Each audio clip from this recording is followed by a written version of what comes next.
Bonjour à tous pour ceux qui me verront en replay. Euh, donc on va commencer. Je vais juste déjà me présenter, ce sera peut-être déjà pas mal.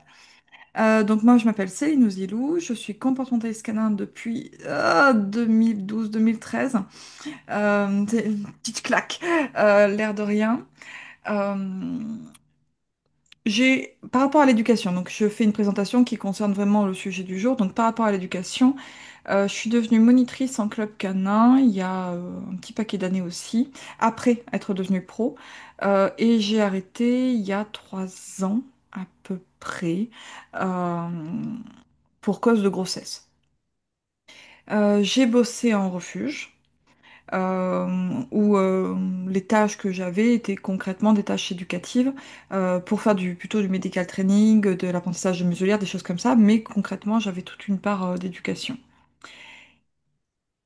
Depuis que je suis pro, peut-être même un petit peu avant, j'ai ouvert un site internet qui s'appelle hund.fr, HUND.fr. Et ce site, il me coûte un petit peu d'argent tous les mois. Donc, j'ai décidé d'ouvrir un Patreon. Donc, le Patreon, c'est un site qui permet aux créateurs de contenu de demander de l'argent en échange de leur contenu. Donc bah, j'ai fait ça et j'ai tout un tas de gens qui me soutiennent et qui du coup permettent aussi d'exister et qui m'ont aussi permis de payer Zoom. Et pour les remercier, je fais des conférences qui vont ressembler vraiment à celles de ce soir. C'est ce format-là. Et je fais ces conférences euh, à raison d'à peu près 2 fois par mois. Pendant l'été, je fais un projet un peu spécial par rapport au Patreon. Et cette année, j'ai décidé de, au lieu de faire un projet un peu spécial, de continuer à faire des conférences, mais de les ouvrir à tout le monde. Voilà dans quel cadre je vous offre cette conférence. Et cette série de conférences, puisque du coup, il y en aura 4. Euh, je pense qu'en termes de présentation, on a à peu près fait le tour. Il faut quand même que je précise que je vends également des conférences, et c'est pas le même format. Les conférences que je vends. Formation, des formations. Oui, Des mais les formations. conférences, c'est avec des slides. C'est plus ou moins très très très sourcé. Bref, c'est pas juste moi qui parle comme ce soir. Voilà, juste avoir en tête que quand je vends mes conférences, ça ressemble pas tout à fait à ça. C'est beaucoup beaucoup plus préparé. On va commencer du coup, gentiment. Donc là, pendant un mois, je vais vous parler d'éducation canine et d'éducation positive. Et on va y aller progressivement. Alors, je vais pas faire de vous des experts, hein. On va pas passer de rien du tout à waouh, vous êtes capable d'être pro, par exemple. Non, du tout. Mais l'idée, c'est que vous augmentiez quand même un petit peu votre niveau, euh, potentiellement à chaque conférence et potentiellement bah, à la conférence où vous êtes concerné. Donc là, on commence par un niveau qui va être très grand débutant. C'est-à-dire des gens qui soit n'ont pas encore de chien ou viennent d'avoir un chien, n'ont jamais essayé d'éduquer une bestiole et bon ben voilà, c'est maintenant si vous voulez tenter. Et puis des gens qui ont essayé, qui essayent un petit peu, vaguement, peut-être qui suivent un tuto ou deux, mais sans même savoir si c'est bien un tuto en éducation positive. C'est ça le niveau d'aujourd'hui. Le dernier live concernera plutôt des gens qui sont très très très avancés, qui comprennent plein de termes techniques et tout et tout. Aujourd'hui, je vais essayer d'employer aucun terme technique. J'ai bien dit essayer. Si jamais je me loupe, vous pouvez me crier dessus. Céline, qu'est-ce que tu fais? Je ne comprends rien de ce que tu racontes. Mais donc tous les termes que on a tendance à avoir en éducation positive, on va essayer de les contourner. Je vais en glisser deux uniquement, à peu près deux. Euh, on va commencer par voir des petits principes de base, des choses vraiment toutes basiques. On verra ensuite deux méthodes, plutôt deux familles de méthodes. Et puis, on se fera une petite conclusion.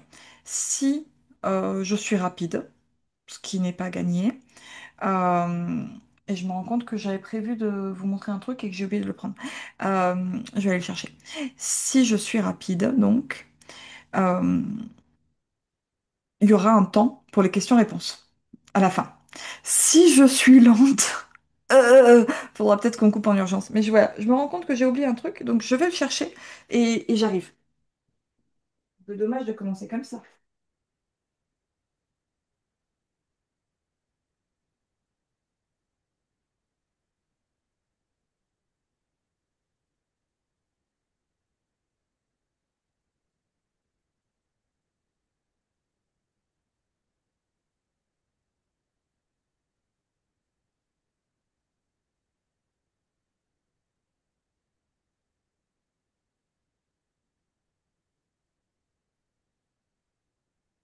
L'organisation. Ah, hop. Ah ben, ça tombe bien, il y a des gens qui en ont profité pour arriver. Hop là.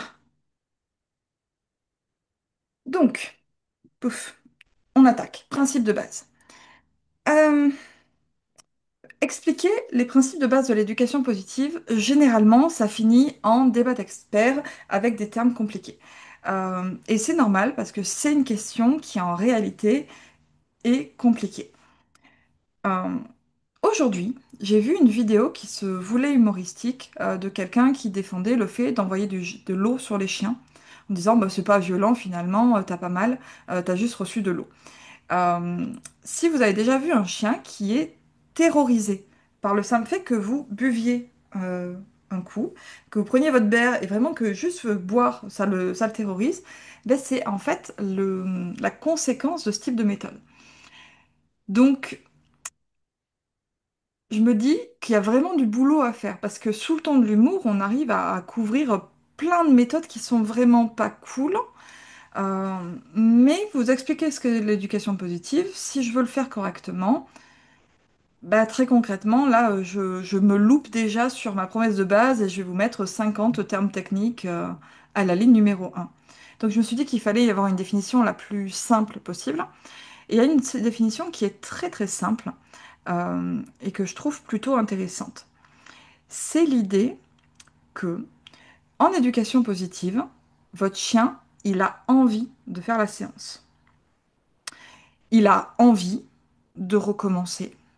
Il est content d'avoir fait la séance.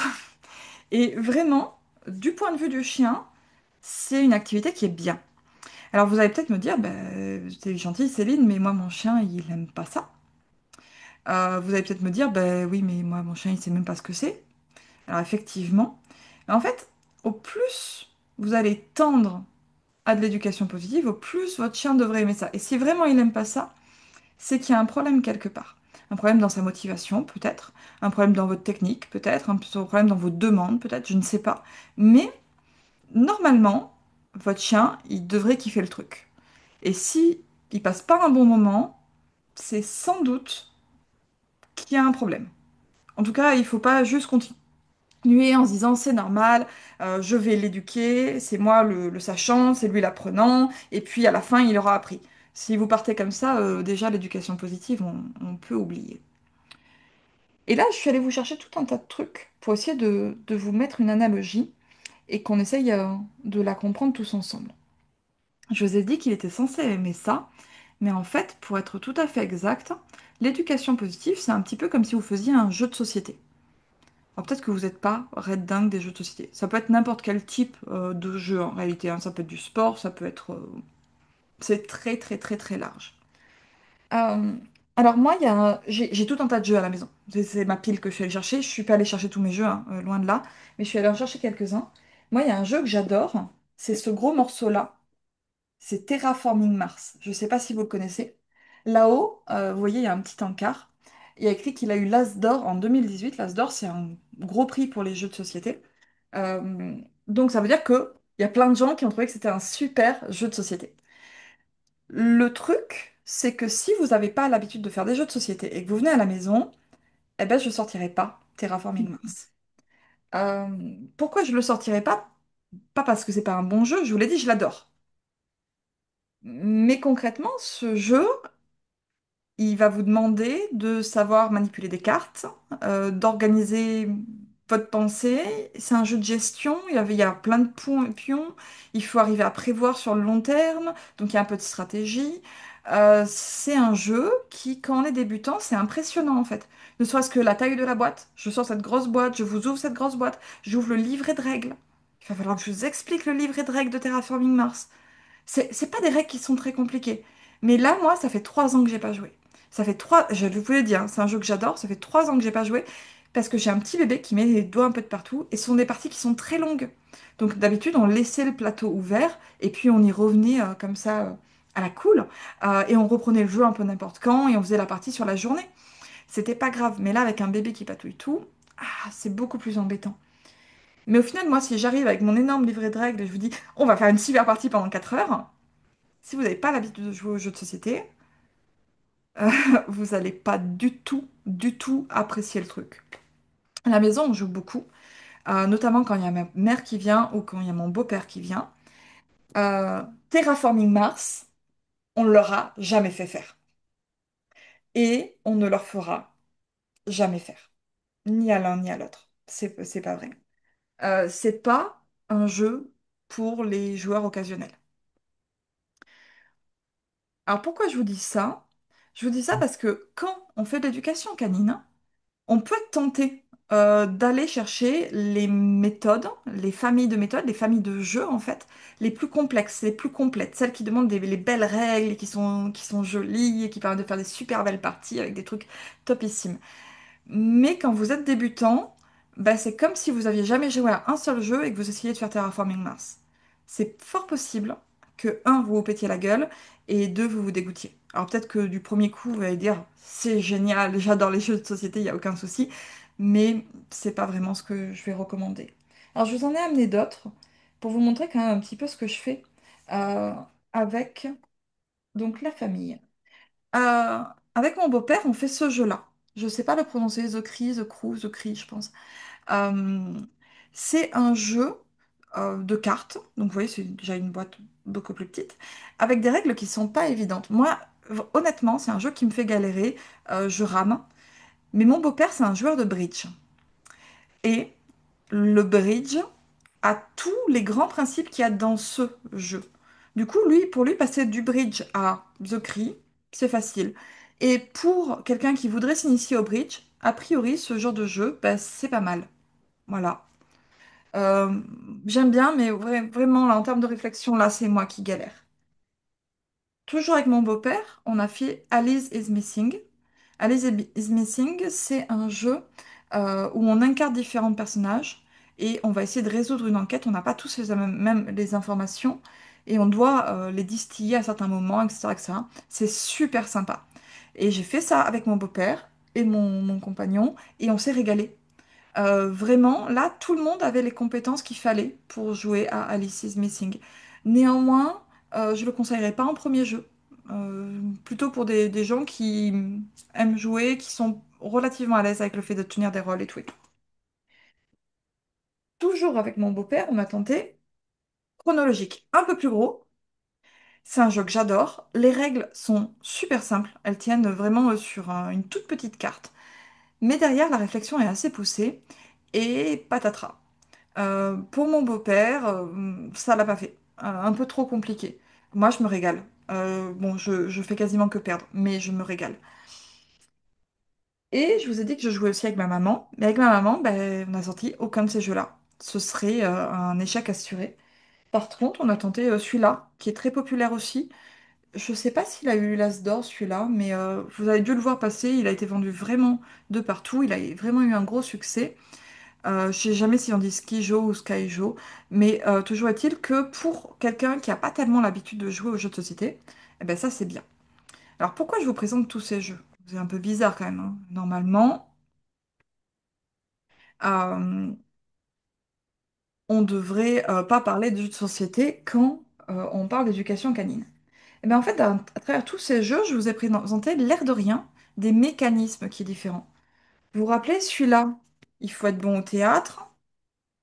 Celui-ci, c'est un jeu de pli. Le très gros, c'est plutôt du jeu de gestion. Le chronologique que je vous ai montré, c'est plutôt de la réflexion. Donc il faut arriver à avoir les trucs en tête, à trouver un système de notation et tout et tout.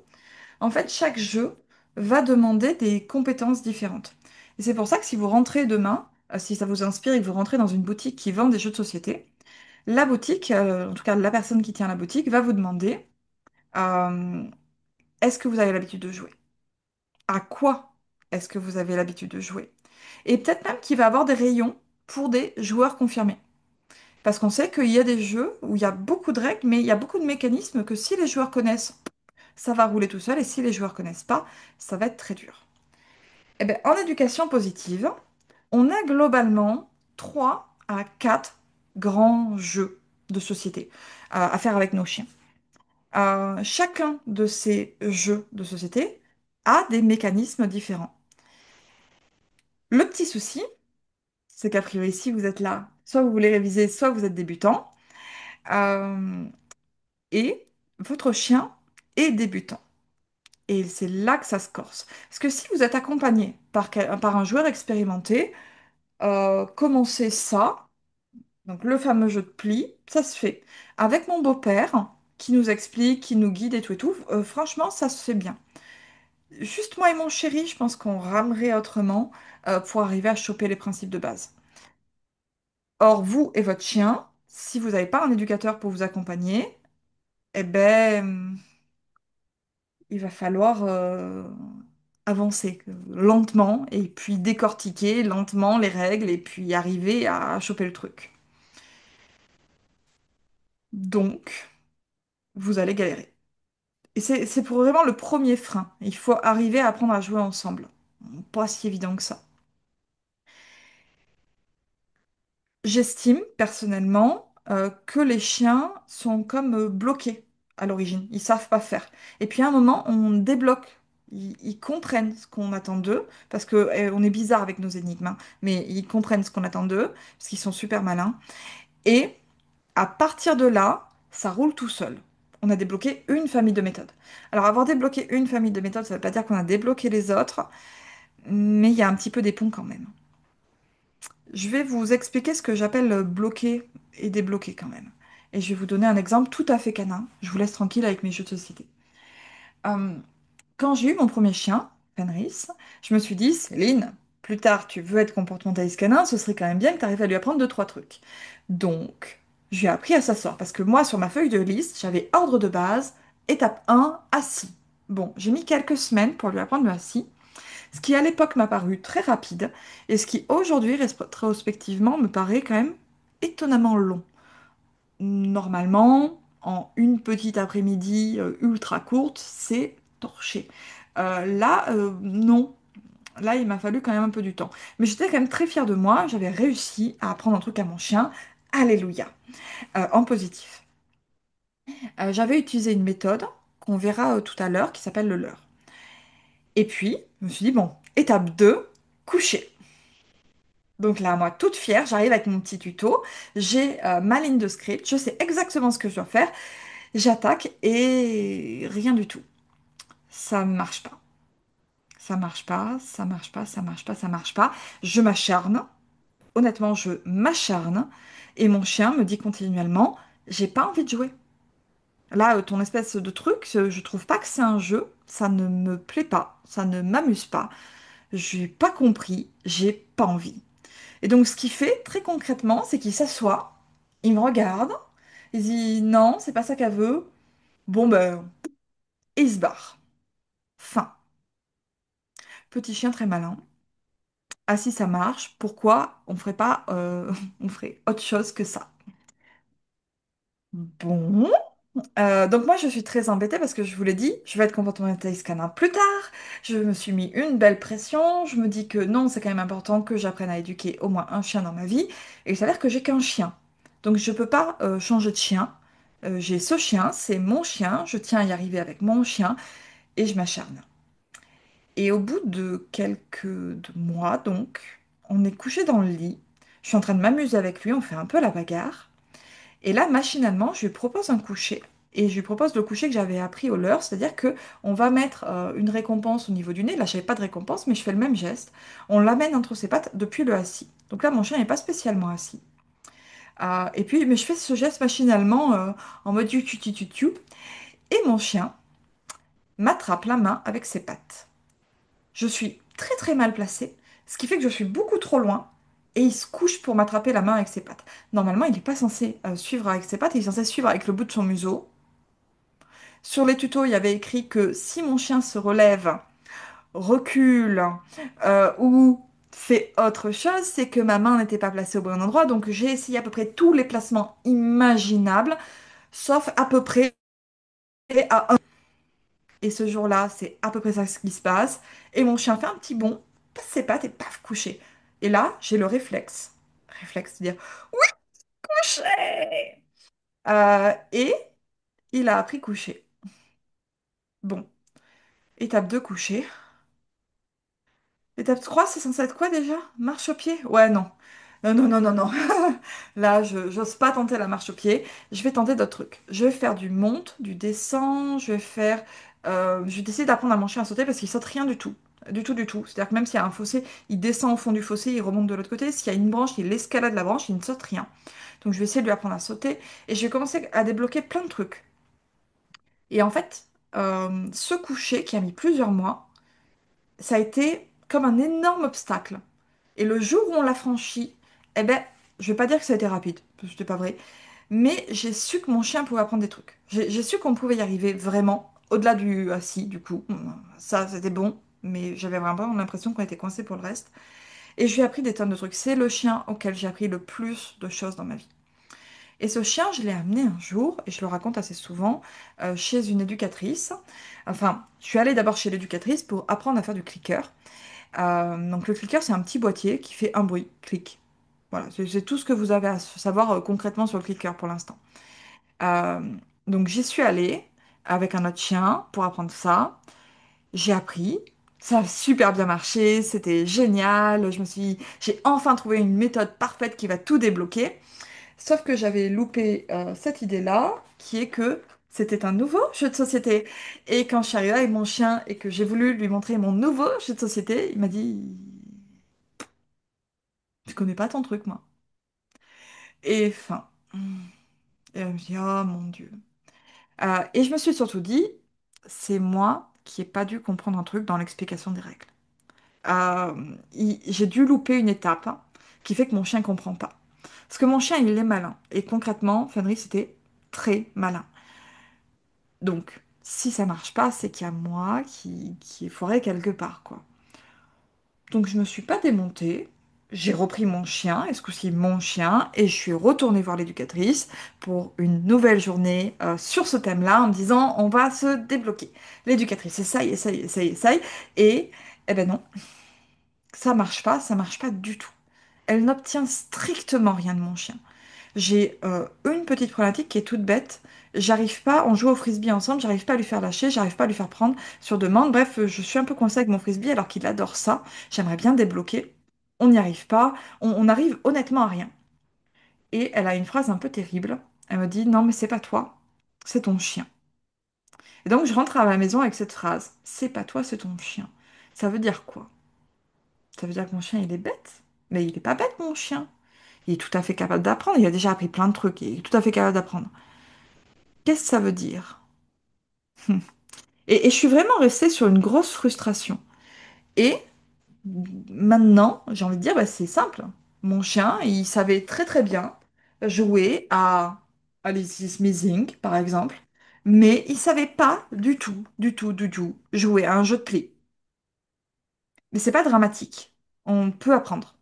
Vous pouvez apprendre à jouer au bridge si vous savez pas faire. Vous pouvez apprendre à jouer à ça. Dans l'absolu, vous pouvez aussi apprendre à jouer à Terraforming Mars, je vous le recommande, c'est génial. Je ne vous ai pas tous amenés, mais il y a plein de jeux que je pourrais vous recommander qui sont géniaux. Du coup, eh ben, j'ai pris le temps de lui apprendre lentement, patiemment. Et à la fin, eh ben, c'était mon chien qui était le plus doué pour jouer à ce jeu-là. Et ça l'a complètement débloqué. Mais il a fallu que moi, je sois une bonne partenaire. Pas juste une partenaire douée, c'est-à-dire une partenaire qui peut faire une bonne partie. Non, il a fallu que je sois une bonne partenaire qui peut renvoyer la balle, qui peut l'aider, l'appuyer, l'accompagner. Et ça, c'est pas si évident que ça.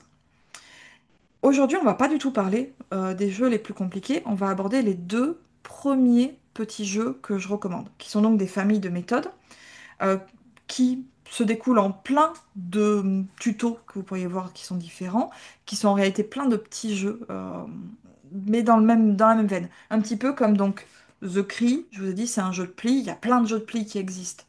Ça, c'en est un. Le bridge, c'en est un autre. Bon, bah, c'est une famille de jeux, on va dire. Donc là, on a quatre familles de jeux à voir. Avec moi, vous en verrez globalement trois. On pourrait en noter cinq. Bref, on va pas rentrer trop dans la technique. Là, avec moi, là, sur les quatre sessions, je pense que vous en verrez trois et on va en voir deux aujourd'hui. Avec ces deux familles, je pense sincèrement que vous pouvez commencer à faire de l'éducation positive. Bah, j'ai envie de dire ce soir, mais on va finir un peu tard. Demain, demain, ouais. Et ça devrait pas poser de soucis. Là, je vais vous les décrire. Je vais vous décrire le truc aussi de manière complète, on va dire, que possible.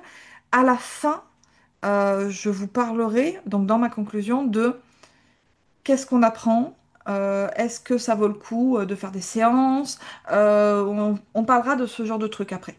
Là, on va juste voir déjà à quoi ça ressemble. Concrètement, si je veux faire, je fais quoi?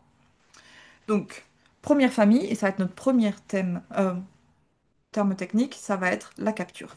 Mais avant ça, un, je vais attraper mon verre d'eau, et deux, est-ce que vous avez des questions?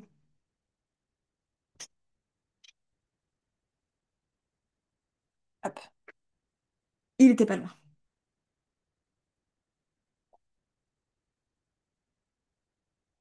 Alors, ceux qui me suivent connaissent la stratégie. Si j'ai soif, je vous demande, est-ce que vous avez des questions? Vous n'êtes pas forcé d'en poser, hein. Par contre, dans tous les cas, je vais boire. Euh, Si vous n'en avez pas, la capture.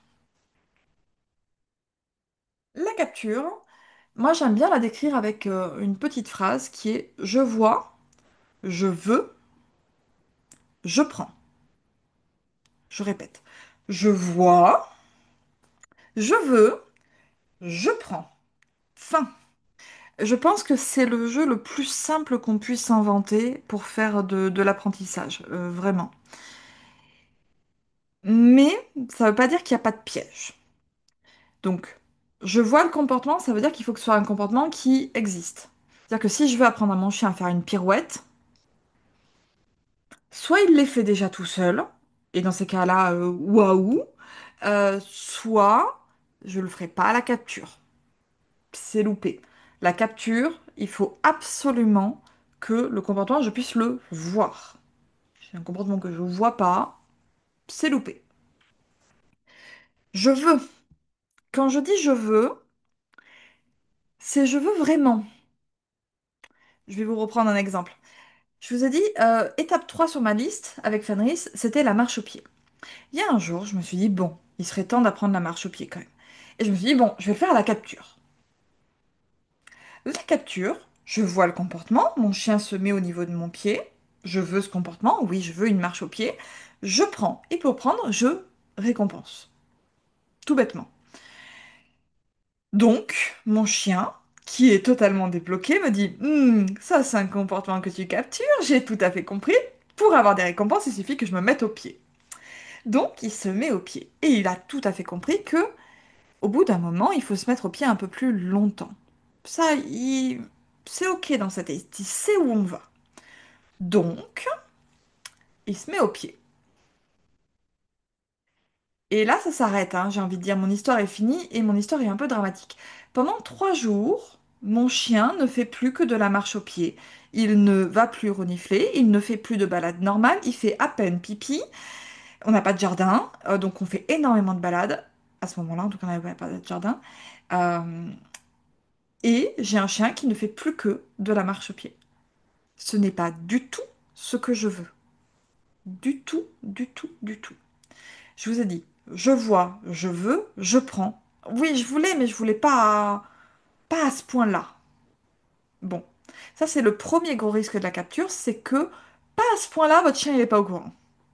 Votre chien, il y a pas un dosage.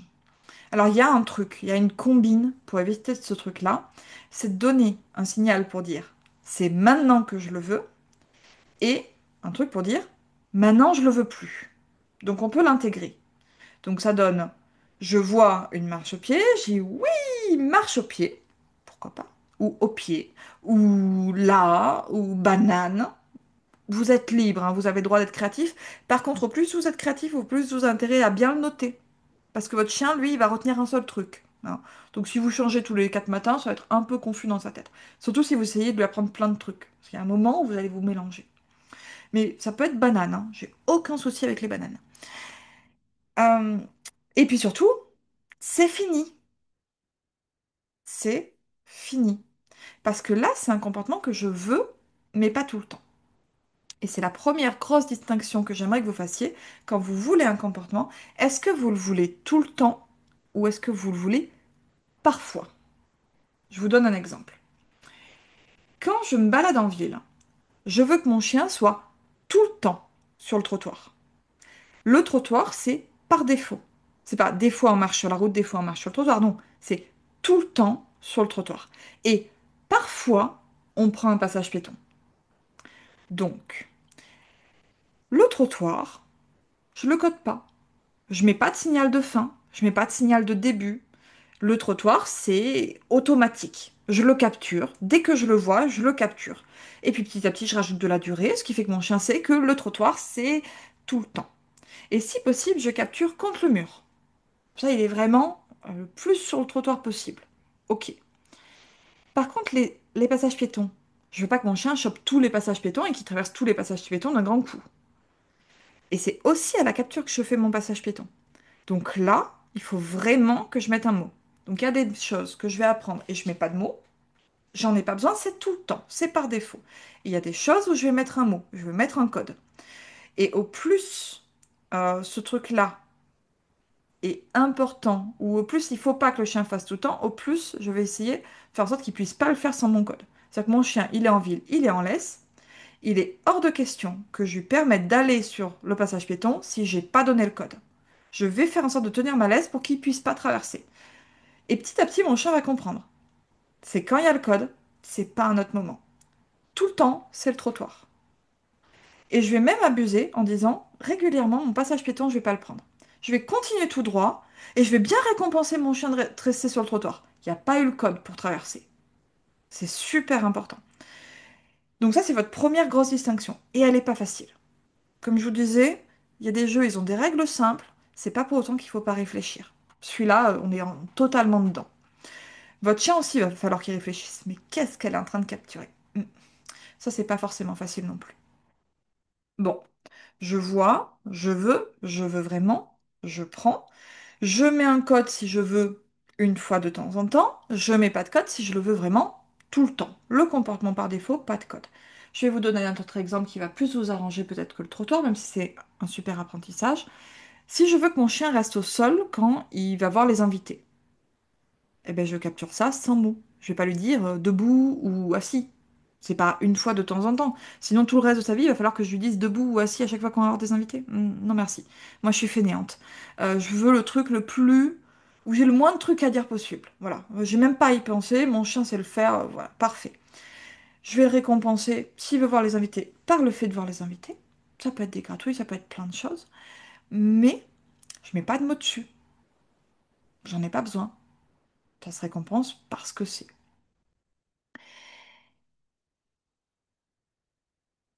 Je regarde un tout petit peu. Ma feuille, ben, j'ai préparé une petite feuille quand même. Ce que vous devez surtout savoir, c'est que votre capture, elle dépend beaucoup de votre timing. C'est-à-dire que ce que vous allez prendre, c'est globalement ce que vous récompensez dans les 3 secondes qui suivent. Si vous rentrez à la maison et que vous récompensez votre chien en disant «T'as fait une super balade aujourd'hui parce que t'es bien revenu au rappel», c'est loupé. Votre chien, il est récompensé d'être rentré à la maison. Ça marche pas. Euh, Vraiment pas efficace du tout. J'ai vu souvent ça avec des chevaux. Ah, t'as fait une super séance de saut aujourd'hui, t'as un petit bonbon à la fin de la séance. Vous récompensez pas ce que vous pensez. Vous récompensez ce qui vient de se passer dans les 3 secondes. Euh, donc votre timing, ça va être l'élément clé. Ça va être vraiment le gros mécanisme de ce jeu-là. Pour tous les jeux, le timing est super important. Mais pour celui-là, c'est la première grande case, c'est notre incontournable. Je regarde et je pense que je vous ai dit le principal sur la capture. Il faut que ce soit un comportement que vous puissiez voir. Il faut que vous le vouliez vraiment. On met un code si on le veut qu'une fois de temps en temps. Pas de code sinon. Et pour le prendre, ben on le récompense. Et on le récompense avec un truc que votre chien veut vraiment. La récompense, je ne vais pas en parler spécialement aujourd'hui, mais c'est un énorme sujet. C'est pas du tout un petit sujet. Parce qu'il y a des types de récompenses différents. Par exemple, la bouffe, la nourriture, c'est une récompense. Les jeux, c'est une récompense. Les gratouilles, ça peut être une récompense. Je dis ça peut parce que les gratouilles, c'est moi qui les mets sur le chien. Peut-être que le chien les voulait pas. Et il y a énormément de chiens qui, à ce moment précis, n'en avaient pas du tout envie. On peut se dire, mais si tous les chiens aiment gratouiller, être caressés, quand vous faites des tests de consentement et que vous leur demandez leur avis, la réponse est très très très souvent non. C'est ultra vexant pour l'humain, mais vos doigts ne sont pas aussi magiques que ce que vous pensez. Donc ça peut être plein de choses, ça peut être juste aller voir les invités, ça peut être le fait qu'une porte s'ouvre, c'est immense les possibilités. Et il y a surtout une grosse question de dosage. Parce qu'une récompense qui est pas assez motivante, bon, votre chien va peut-être se démotiver. Et une récompense qui est trop motivante, bah, il va peut-être monter en excitation et faire absolument n'importe quoi, et du coup pas arriver à se concentrer, et ce sera pas super intéressant. Bon. Donc ça va être votre gros enjeu. Euh, et pour les récompenses, je vais vous laisser vous renseigner. Aujourd'hui, vraiment, on va voir famille de méthodes. Est-ce qu'il y a des questions sur la capture? J'ai vu que Caroline avait posé une question, c'est pourquoi on devrait faire des séances. Du coup, la capture, ça ne se fait pas en séance, ça se fait au quotidien. Première grande famille de méthodes, ça se fait quand on voit un truc qui nous plaît. C'est super intéressant de le faire avec des chiots, parce que les comportements qu'on voit chez les chiots, qui sont des bons comportements, c'est pas forcément des comportements qui vont rester. C'est pas parce que vous dites mon chiot est parfait qu'il sera toujours parfait un an plus tard. Donc, ça vaut le coup de dire, hé, ce truc-là que tu fais, moi j'aime bien ça. Pareil avec les gens et les enfants. Des fois, un petit peu de renforcement positif. Pardon, un terme technique m'a échappé. Un peu de d'encouragement, un peu de bravo. Ça fait du bien. Oui, Caroline? Ouais, c'est vrai que j'ai souvent vu des posts avec des gens qui disaient, j'ai un chiot, il a 3 mois, il est parfait, il est super. Et puis, un an après, tu as un post, j'ai un Au secours. problème, au secours. Ouais, bah c'est le très gros classique parce que le chiot, en fait, il peut être dans des phases de curiosité, mais globalement, il a envie de découvrir le monde, il est cool. Enfin, les chiots, bah, ça peut mordiller un peu trop fort, ça peut sauter un peu, mais globalement, il n'y a pas de très très gros soucis. Il y a un peu de propreté, bref, il y a des petits trucs, mais c'est pas des gros soucis. Euh, mais on prend pas forcément les comportements qu'on voudrait. Et à force de les louper, eh ben, des fois, ils s'en vont. Et là, par contre, pour les récupérer, ça peut être plus ou moins compliqué. Donc, c'est super important, la capture. Pour moi, c'est une méthode qui est sous-évaluée parce qu'elle ne permet pas de créer des comportements. Ça ne prend que des comportements qu'on voit. Donc, on se dit, bon, on les voit, c'est facile, c'est pas très important. Pour moi, c'est une méthode de débutant et c'est la méthode la plus intéressante qu'on ait. C'est la méthode la plus importante qu'on ait. Donc, je vous fais pas commencer par un petit bout, hein. Alors, c'est-à-dire que pour la marche au pied, par exemple, la capture se fait à quel moment exactement si le chien n'a pas encore acquis la marche au pied? Je ne sais pas si ma question est claire. Elle est très claire, ta question. Euh, donc, toi, tu veux faire une marche au pied, ton chien ne sait pas ce que c'est. Simplement, dans sa balade, il est fort possible qu'il y ait des moments où il passe à peu près au bon endroit. T'as prévu des récompenses. Quand il arrive à peu près au bon endroit, la récompense tombe et tu lui mets un code vocal, hein, genre oui, et ça tombe. Juste ça. Paf, t'as fait ta capture. Bon, si t'as fait juste ça, tu risques de te retrouver comme moi avec Fenris, à faire une marche au pied complète et à ne plus rien faire d'autre. Surtout si ton chien connaît bien les principes de la capture. Donc il va falloir très rapidement mettre un code de fin, très très rapidement, et puis mettre un code de début, pas juste un oui. Mais tu peux commencer par ça, et ton chien, il devrait le faire un petit peu plus. Tu prévois plusieurs récompenses, et tu vas en donner une, oui, oui, oui, c'est fini. Et là, t'as fait deux pas de marche-pied. Et c'est lancé. T'as pas besoin d'être en laisse. du tout. Moi, je recommande de le faire vraiment en liberté. T'as pas besoin de faire 50 mètres, deux pas, un pas, c'est très bien. Il y a des gens qui vont parler, alors ça c'est un terme technique et j'en suis désolée, c'est une zone de renforcement. Le chien sait que ça vaut le coup de rentrer par là. Par ici, ça peut taper. Euh, donc, cet endroit-là, il est valorisé. Pourquoi pas? Euh, c'est comme ça que tu débloques. C'est vraiment un premier pas. J'ai pas du tout envie de vous mettre un terme technique, donc je vais essayer de le taire. C'est pas facile pour moi.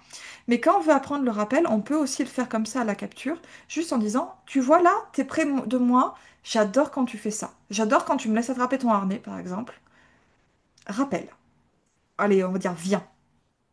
À chaque fois, mon chien, je m'approche, je peux attraper le harnais, viens, et je lui donne sa petite récompense. Un jour, il est loin de moi, je dis viens. Eh bien, pour avoir sa récompense, il faut bien qu'il vienne. Et du coup, bah, je lui ai appris le rappel, très concrètement, à la capture d'un comportement qui est le comportement final. Alors j'essaye vraiment de taire. C'est très dur pour moi de taire le terme technique, mais ça, c'est pas le plus intéressant. Ce qui est intéressant, c'est qu'on peut faire des tonnes de trucs à la capture. Et si votre timing est fin, vous pouvez apprendre des trucs qui sont impossibles à apprendre autrement. Dans l'absolu, on pourrait apprendre à un chien à bâiller, à cligner des yeux, à tourner la tête. On pourrait apprendre des comportements qui sont minuscules à la capture. Le truc, c'est que pour faire une capture, idéalement, il faut avoir un super timing pour que le chien comprenne que c'est ça qui était demandé, parce qu'il n'a pas forcément fait gaffe qu'il était en train de bâiller, hein, donc c'est pas forcément évident. Et deux, il faut que ça se répète. Et c'est le bout où ça peut être un peu compliqué parce que des fois, bah, on voit un super comportement une fois, mais c'est pas pour autant qu'il se répète. Et du coup, bah, on peut pas l'encourager plusieurs fois. On- Ce sera loupé. Oui, Caroline? Moi, il y a un truc qui me gêne, c'est quand tu dis le chiot, on va capturer quand il y a des gens qui arrivent et qui les calment.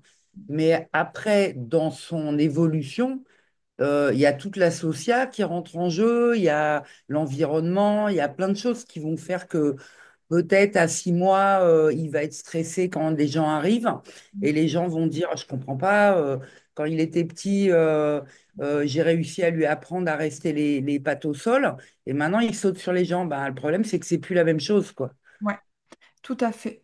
Je sépare complètement dans ma tête les problématiques comportementales du pur apprentissage.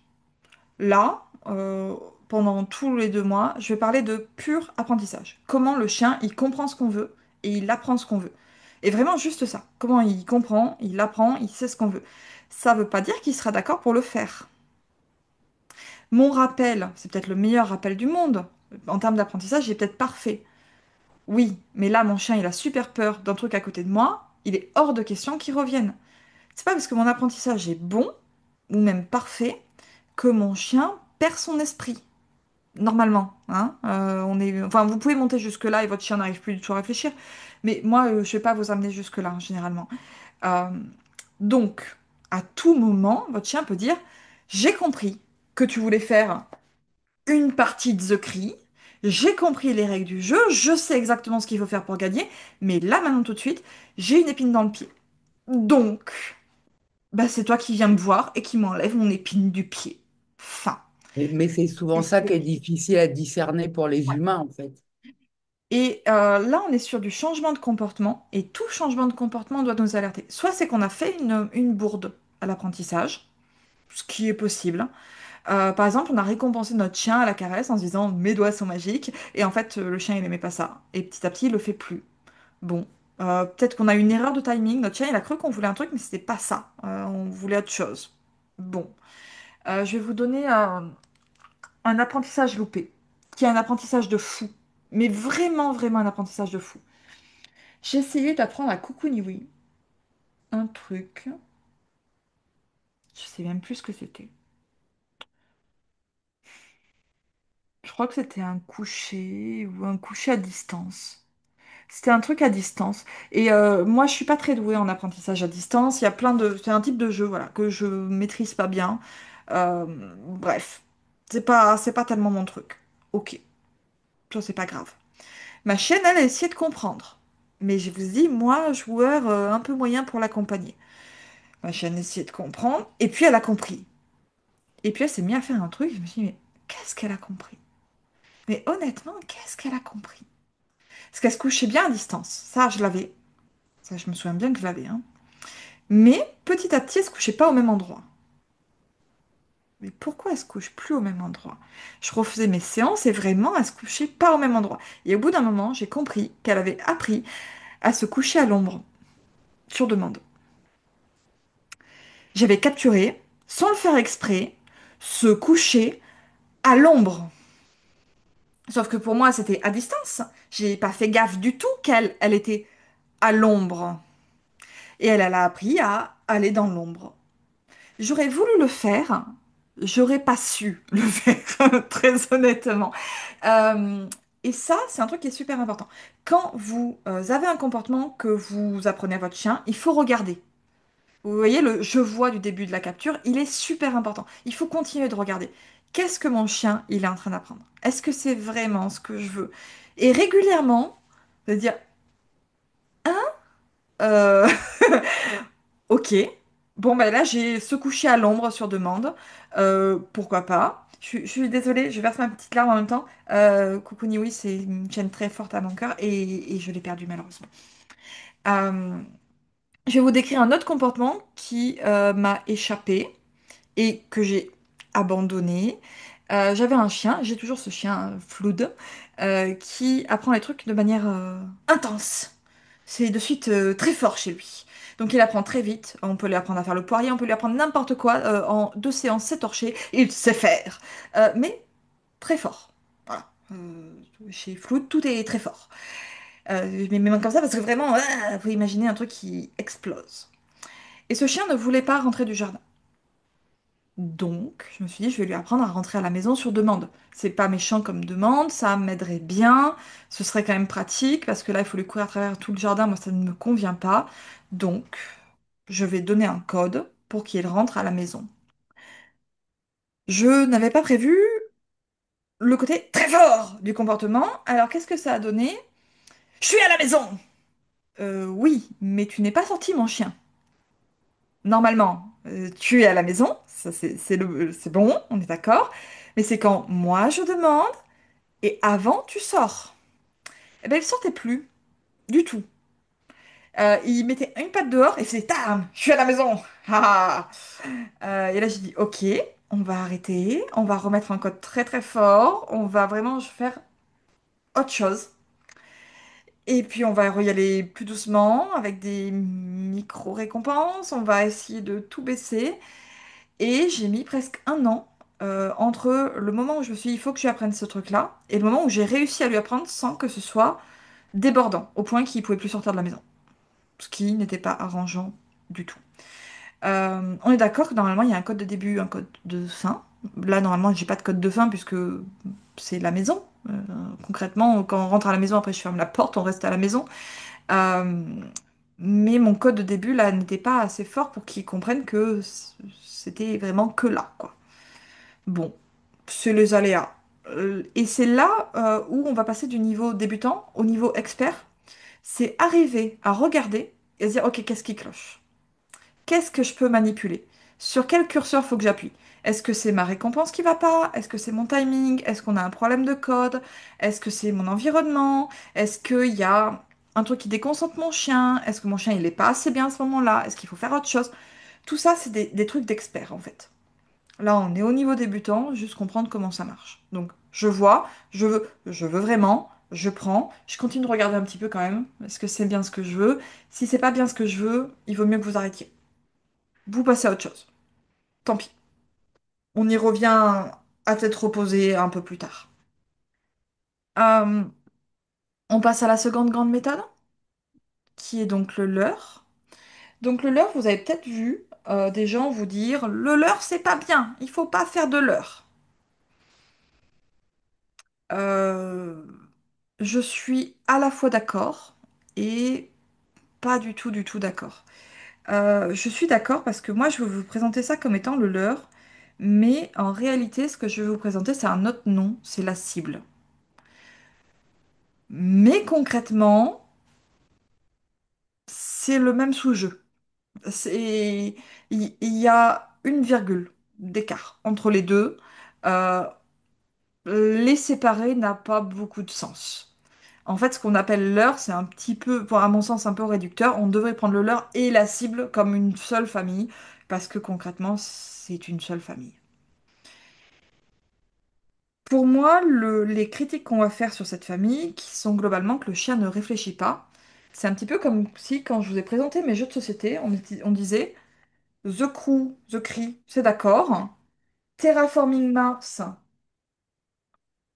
c'est d'accord. Chronologique, c'est d'accord, parce que c'est des jeux qui font réfléchir. Et des jeux que j'ai pas, là j'en ai pas spécialement amené, même le Skyjo on réfléchit quand même un petit peu, mais euh, peut-être celui-là où on réfléchit un petit peu moins, ben c'est pas d'accord, parce qu'on réfléchit pas assez. Ou des jeux fun que vous avez fait peut-être en soirée, où il y a des grands éclats de rire, ou des gens qui chahutent, c'est pas d'accord parce qu'on réfléchit pas assez. C'était quoi le but d'origine? Parce que si le but d'origine c'est juste d'apprendre un truc, ça fonctionne. Si le but d'origine c'est de faire réfléchir, de vraiment pousser là-dedans que le jeu soit intellectuel, effectivement, c'est pas la bonne famille de méthodes. Mais ça dépend vraiment de votre but. On ne devrait pas écarter toute cette grande famille de méthodes juste pour ça, parce que ça fait pas assez réfléchir. Enfin, l'apprentissage, si le but c'est juste que le chien apprenne, au plus c'est simple, au mieux c'est en vrai, parce que ce sera plus rapide concrètement. Au moins au début. Parce qu'on est d'accord qu'une fois que le chien, il connaît super bien les autres familles de méthodes, où il sait bien réfléchir et tout, ce sera pas long. Mais celle-là, pour un chien débutant, c'est une méthode qui ne demande pas beaucoup de réflexion. Donc, souvent, c'est celle qu'on vous propose dans les tutos, et souvent, c'est la première par laquelle vous commencez. Alors moi, je pense vraiment que vous devriez commencer par la capture. Vraiment, vraiment. Mais, si vous préférez commencer par du leurre, ça me va. Et c'est pour ça que je vous les présente tous les deux ce soir. Donc, le leurre. L'idée, c'est, eh mon chien, ça te dit pas de suivre ce truc-là. En général, on commence par une friandise. Donc, on a notre friandise. On va dire que mon bout de stylo, c'est un chien. J'ai pas pris les Playmobil. Je fais avancer la friandise et mon chien dit Hey! Et là, je lui donne la récompense et je lui dis Bravo, tu as appris à suivre la friandise. Bon. Là, vous voyez peut-être pas l'intérêt d'apprendre à suivre une friandise. Et en vrai, il n'y a pas bien d'intérêt à apprendre à suivre une friandise. En réalité, ce que vous devriez faire, c'est commencer à cacher la friandise. Peut-être qu'elle est dans la main, peut-être qu'elle l'est pas. Alors, on va dire qu'elle l'est. Et mon chien, tu la suis? Ah oui, je sens la friandise. Ah ben génial, sauf que la friandise, elle arrive de ma deuxième main. Paf. Il n'y a pas besoin qu'elle soit là pour suivre. Et puis petit à petit, hé, ça te dit de suivre? Et mon chien, il va suivre parce que la friandise peut arriver des deux mains. C'est pas grave si elle n'est pas dans la main qu'on suit. Et là, je viens de passer du leurre, qui est donc suivre une friandise, à la cible, qui est suivre une cible. Et ici, c'est ma main. Mais la cible, ça pourrait très bien être un autre crayon. Et ça te dit de suivre ce crayon? Ah ben oui, pourquoi pas. Et de la même manière, je peux commencer par tartiner de la bouffe au bout. C'est génial, il suit. Puis petit à petit, la bouffe n'est pas au bout, mais elle tombe. Donc, ça vaut le coup de suivre mon leurre, qui est donc une cible, ma cible. Vous voyez que c'est concrètement une virgule. Est-ce que je suis allée au bout de mon apprentissage? J'ai pas besoin que ma cible soit une récompense ou pas. C'est vraiment tout ce qui différencie les deux. Bon. Pourquoi cette méthode elle est intéressante? Parce que je vous ai dit tout à l'heure, la capture c'est génial, mais il faut que je vois le comportement. Et la cible, eh ben, je peux créer un comportement. Alors, je ne peux pas créer tous les comportements.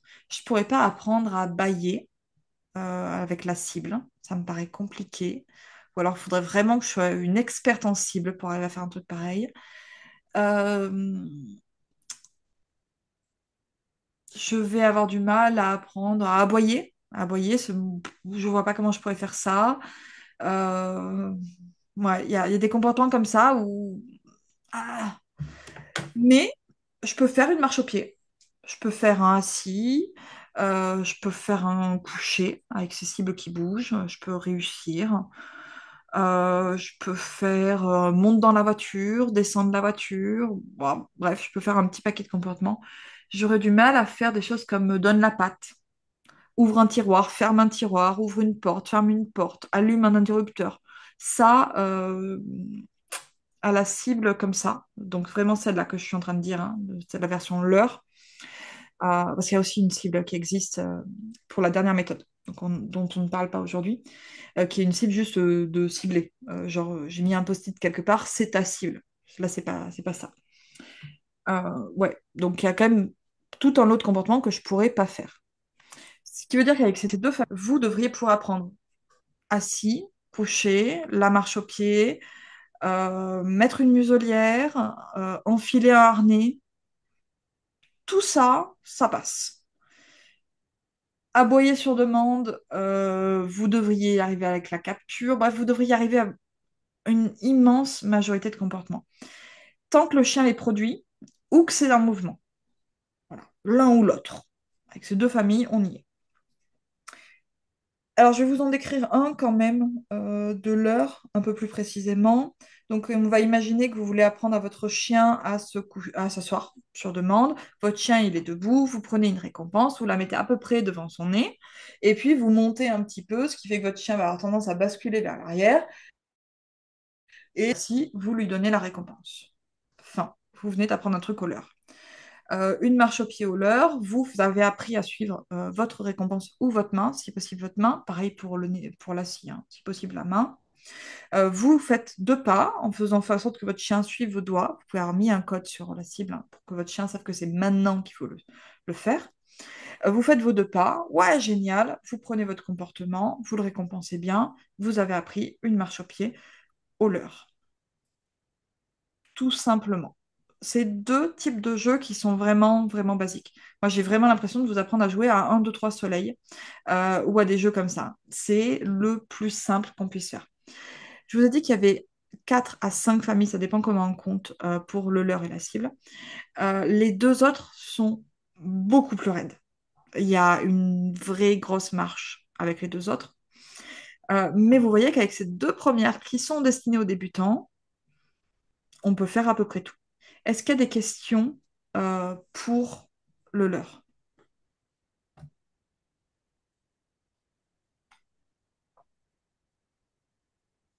Oui. Allez, vas-y. Tape. J'ai quelqu'un en chat. Enfin, j'espère. Pour l'instant, ça n'arrive pas. Je vais être en train de taper. Ce que j'ai oublié de vous dire, c'est que ce que j'ai dit sur la capture vaut toujours. C'est-à-dire que le comportement que vous apprenez au leurre, il faut vraiment le vouloir. Il faut mettre un code de fin si vous voulez un code de fin. Globalement, au leurre, vous voudrez toujours qu'il y ait un code et de début et de fin, hein. Il n'y a pas y a pas de raison de ne pas en avoir. Et l'autre truc qu'il faudrait que je vous dise qui est important, c'est que généralement, quand on fait ça, votre chien est concentré sur votre main ou sur la cible, quelle qu'elle soit, et du coup, il ne fait pas tellement gaffe à ses pattes. Ça, c'est des obstacles, par exemple. C'est pas génial. Alors, j'avoue ne pas trop avoir saisi le concept du leurre. Concrètement, comment s'utilise-t-il et où la différence avec la capture? Hmm. Donc, je vais essayer de réexpliquer en étant plus clair. Euh, je regarde, est-ce que j'ai un truc plus clair autour de moi que mon doigt?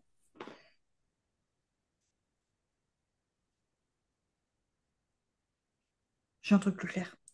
Pas beaucoup plus clair, mais au moins un peu plus clair. Hop.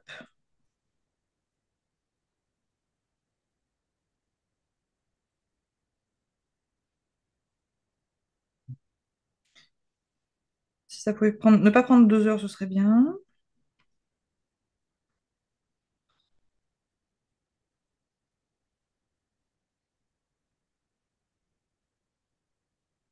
Bon, ceci est un chien. J'ai un chien. Hmm. J'ai mon leurre, qui est ma main. Je lui ai appris à suivre. Ouais, vous avez des reflets par contre. Je lui ai appris à suivre mon leurre. Alors, on va pas faire ma main, je vais utiliser ça.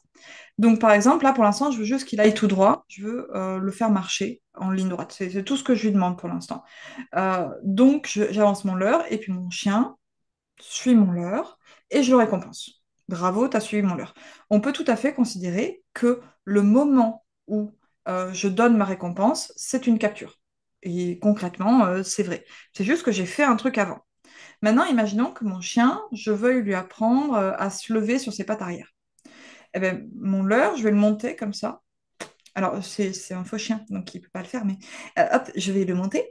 Et mon chien va dire, ben, pour aller chercher mon leurre, il faut bien que je me redresse. Donc, il le fait, et là, je lui donne ma récompense. Et à nouveau, on peut considérer que la dernière étape, c'est une capture.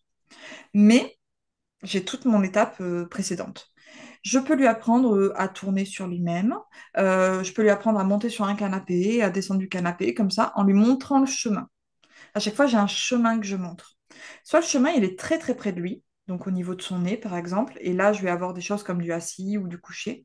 Soit c'est un chemin qui est plus long, plus large, et là, je vais avoir vraiment un mouvement. Ça peut être sauter un truc, mais je vous ai dit, c'est pas parfait. Ça peut être se redresser, ça peut être courir, ça peut être monter dans une voiture. Bref, ça peut être plein de trucs.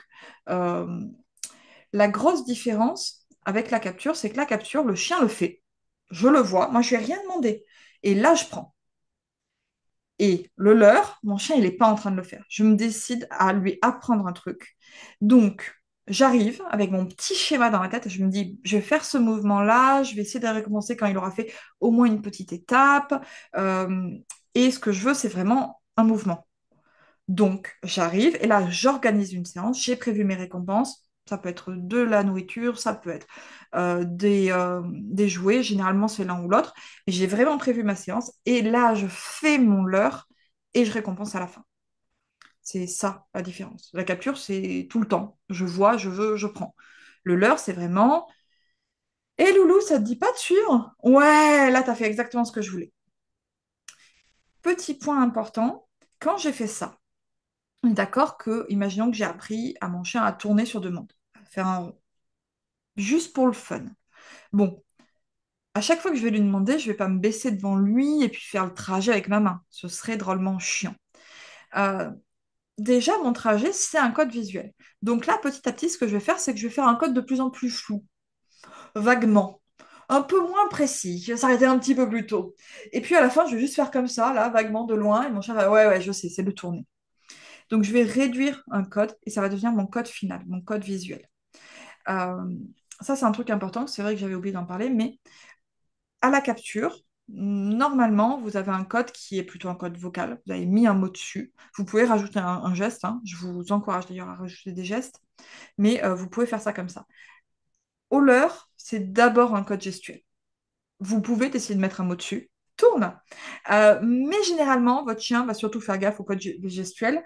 Il va vraiment falloir bien regarder. Un tout petit mot sur le code. Le code, les premiers temps, votre chien ne sait pas ce que vous voulez. Donc, ça ne sert à rien de lui dire assis et puis d'attendre de qu'il s'assoie. Non. Quand votre chien est assis, quand votre chien est couché, quand votre chien tourne, vous dites ce que vous voulez. Tourne. Oui, là maintenant. Et votre chien, il va associer. Et quand je fais ça, elle dit tourne. Et puis un jour, vous allez dire tourne. Votre chien va dire, ah, c'est ça que tu veux? Ouais, c'est ça. Ok, c'est bon. C'est un code. Est-ce que j'ai répondu aux deux questions? Parce qu'il y a une autre question qui est dans quel cas ça s'utilise? Moi, il y a un truc que je voulais savoir, c'est quand tu captures ou quand tu leurres, il y a forcément soit des friandises, soit le jeu s'il est passionné par son jeu. Et j'ai l'impression que à la capture, c'est quand l'animal fait la chose qui t'intéresse que hop, tu dégaines ta récompense Ouais. et tes mots de félicitations joyeux. Et au leurre, c'est t'as dégainé avant pour l'amener à tourner. Alors oui, si tu es dans la première étape du leurre. Mais sinon, il est en train de suivre ta cible, dont tu dégaines à la fin, comme à la capture. Oui, mais au départ, dans la capture, Dans le leurre? dans le leurre, pardon, moi, par exemple, pour apprendre à mon chien à tourner, puisqu'à l'époque, je trouvais ça bien, hein, je trouvais ça rigolo, euh, j'avais la friandise. Et Ouais. puis, en fait, j'ai tourné, il tournait son Ouais. museau et il disait, oui, c'est bien, super. Et là, il avait la friandise. Et en fait, après, je n'avais plus de friandise. Mais Oui. la différence, en fait, elle est que dans la capture, c'est quand tu as le chien qui est en train de s'asseoir, par exemple. que tu vas dégainer ta friandise de ta pochette ou ton jouet ou je ne sais pas quoi. Et par contre, dans le leur, on s'en sert au départ, quoi. Ben, on s'en servait au départ, puis après on se sert de la cible, mais le chien sait que la friandise est en jeu, effectivement. Oui, On oui, est bah, en séance. qu'elle C'est un peu arrivera. le principe, c'est qu'on est en séance. Ça, c'est peut-être un autre gros bout. Et pendant que tu parlais, il faut quand même que je dise un truc supplémentaire. La capture, peut-être que vous n'aurez pas de récompense sur vous. Vous imaginez, vous voyez un comportement, il est juste génial, votre chien vient de monter sur le trottoir. Il vient de le faire. Mais vous avez tout oublié, vous n'avez rien sur vous, ou il y a une circonstance qui fait qu'il ne faut pas sortir ce que vous avez. Par exemple, il vient de monter sur le trottoir pour contourner un chien. Votre chien, il fait peut-être de la protection de ressources, votre chien peut-être, vous voulez surtout pas qu'il revienne vers vous.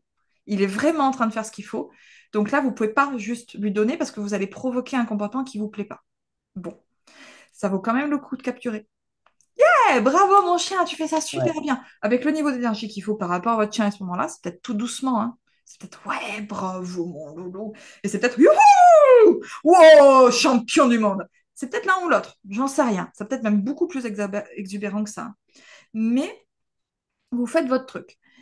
Votre chien, s'il est en train de faire le truc, c'est que ça lui aura pas coûté grand-chose.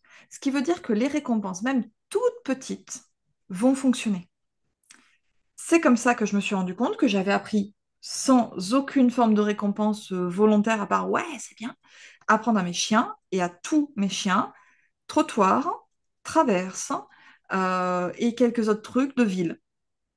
Mais vraiment, juste parce que moi, je parle à mes chiens et du coup, quand ils font, bah, je leur dis, La voix joyeuse ou neutre, en fait. c'est ça, ouais, trottoir. Et puis un jour, j'ai testé trottoir et puis mon chien est monté sur le trottoir. Alors, le problème de ça, c'est qu'il ne l'avait pas en automatique. J'avais mis un mot. Mais c'était pas mal pour un débutant. Alors, je sais pas si AE34 a compris ce que je voulais dire ou pas. Je te laisse me dire dans le chat si c'était à peu près clair. Si non, on va passer à la dernière partie. Et puis après, on pourra se faire question-réponse.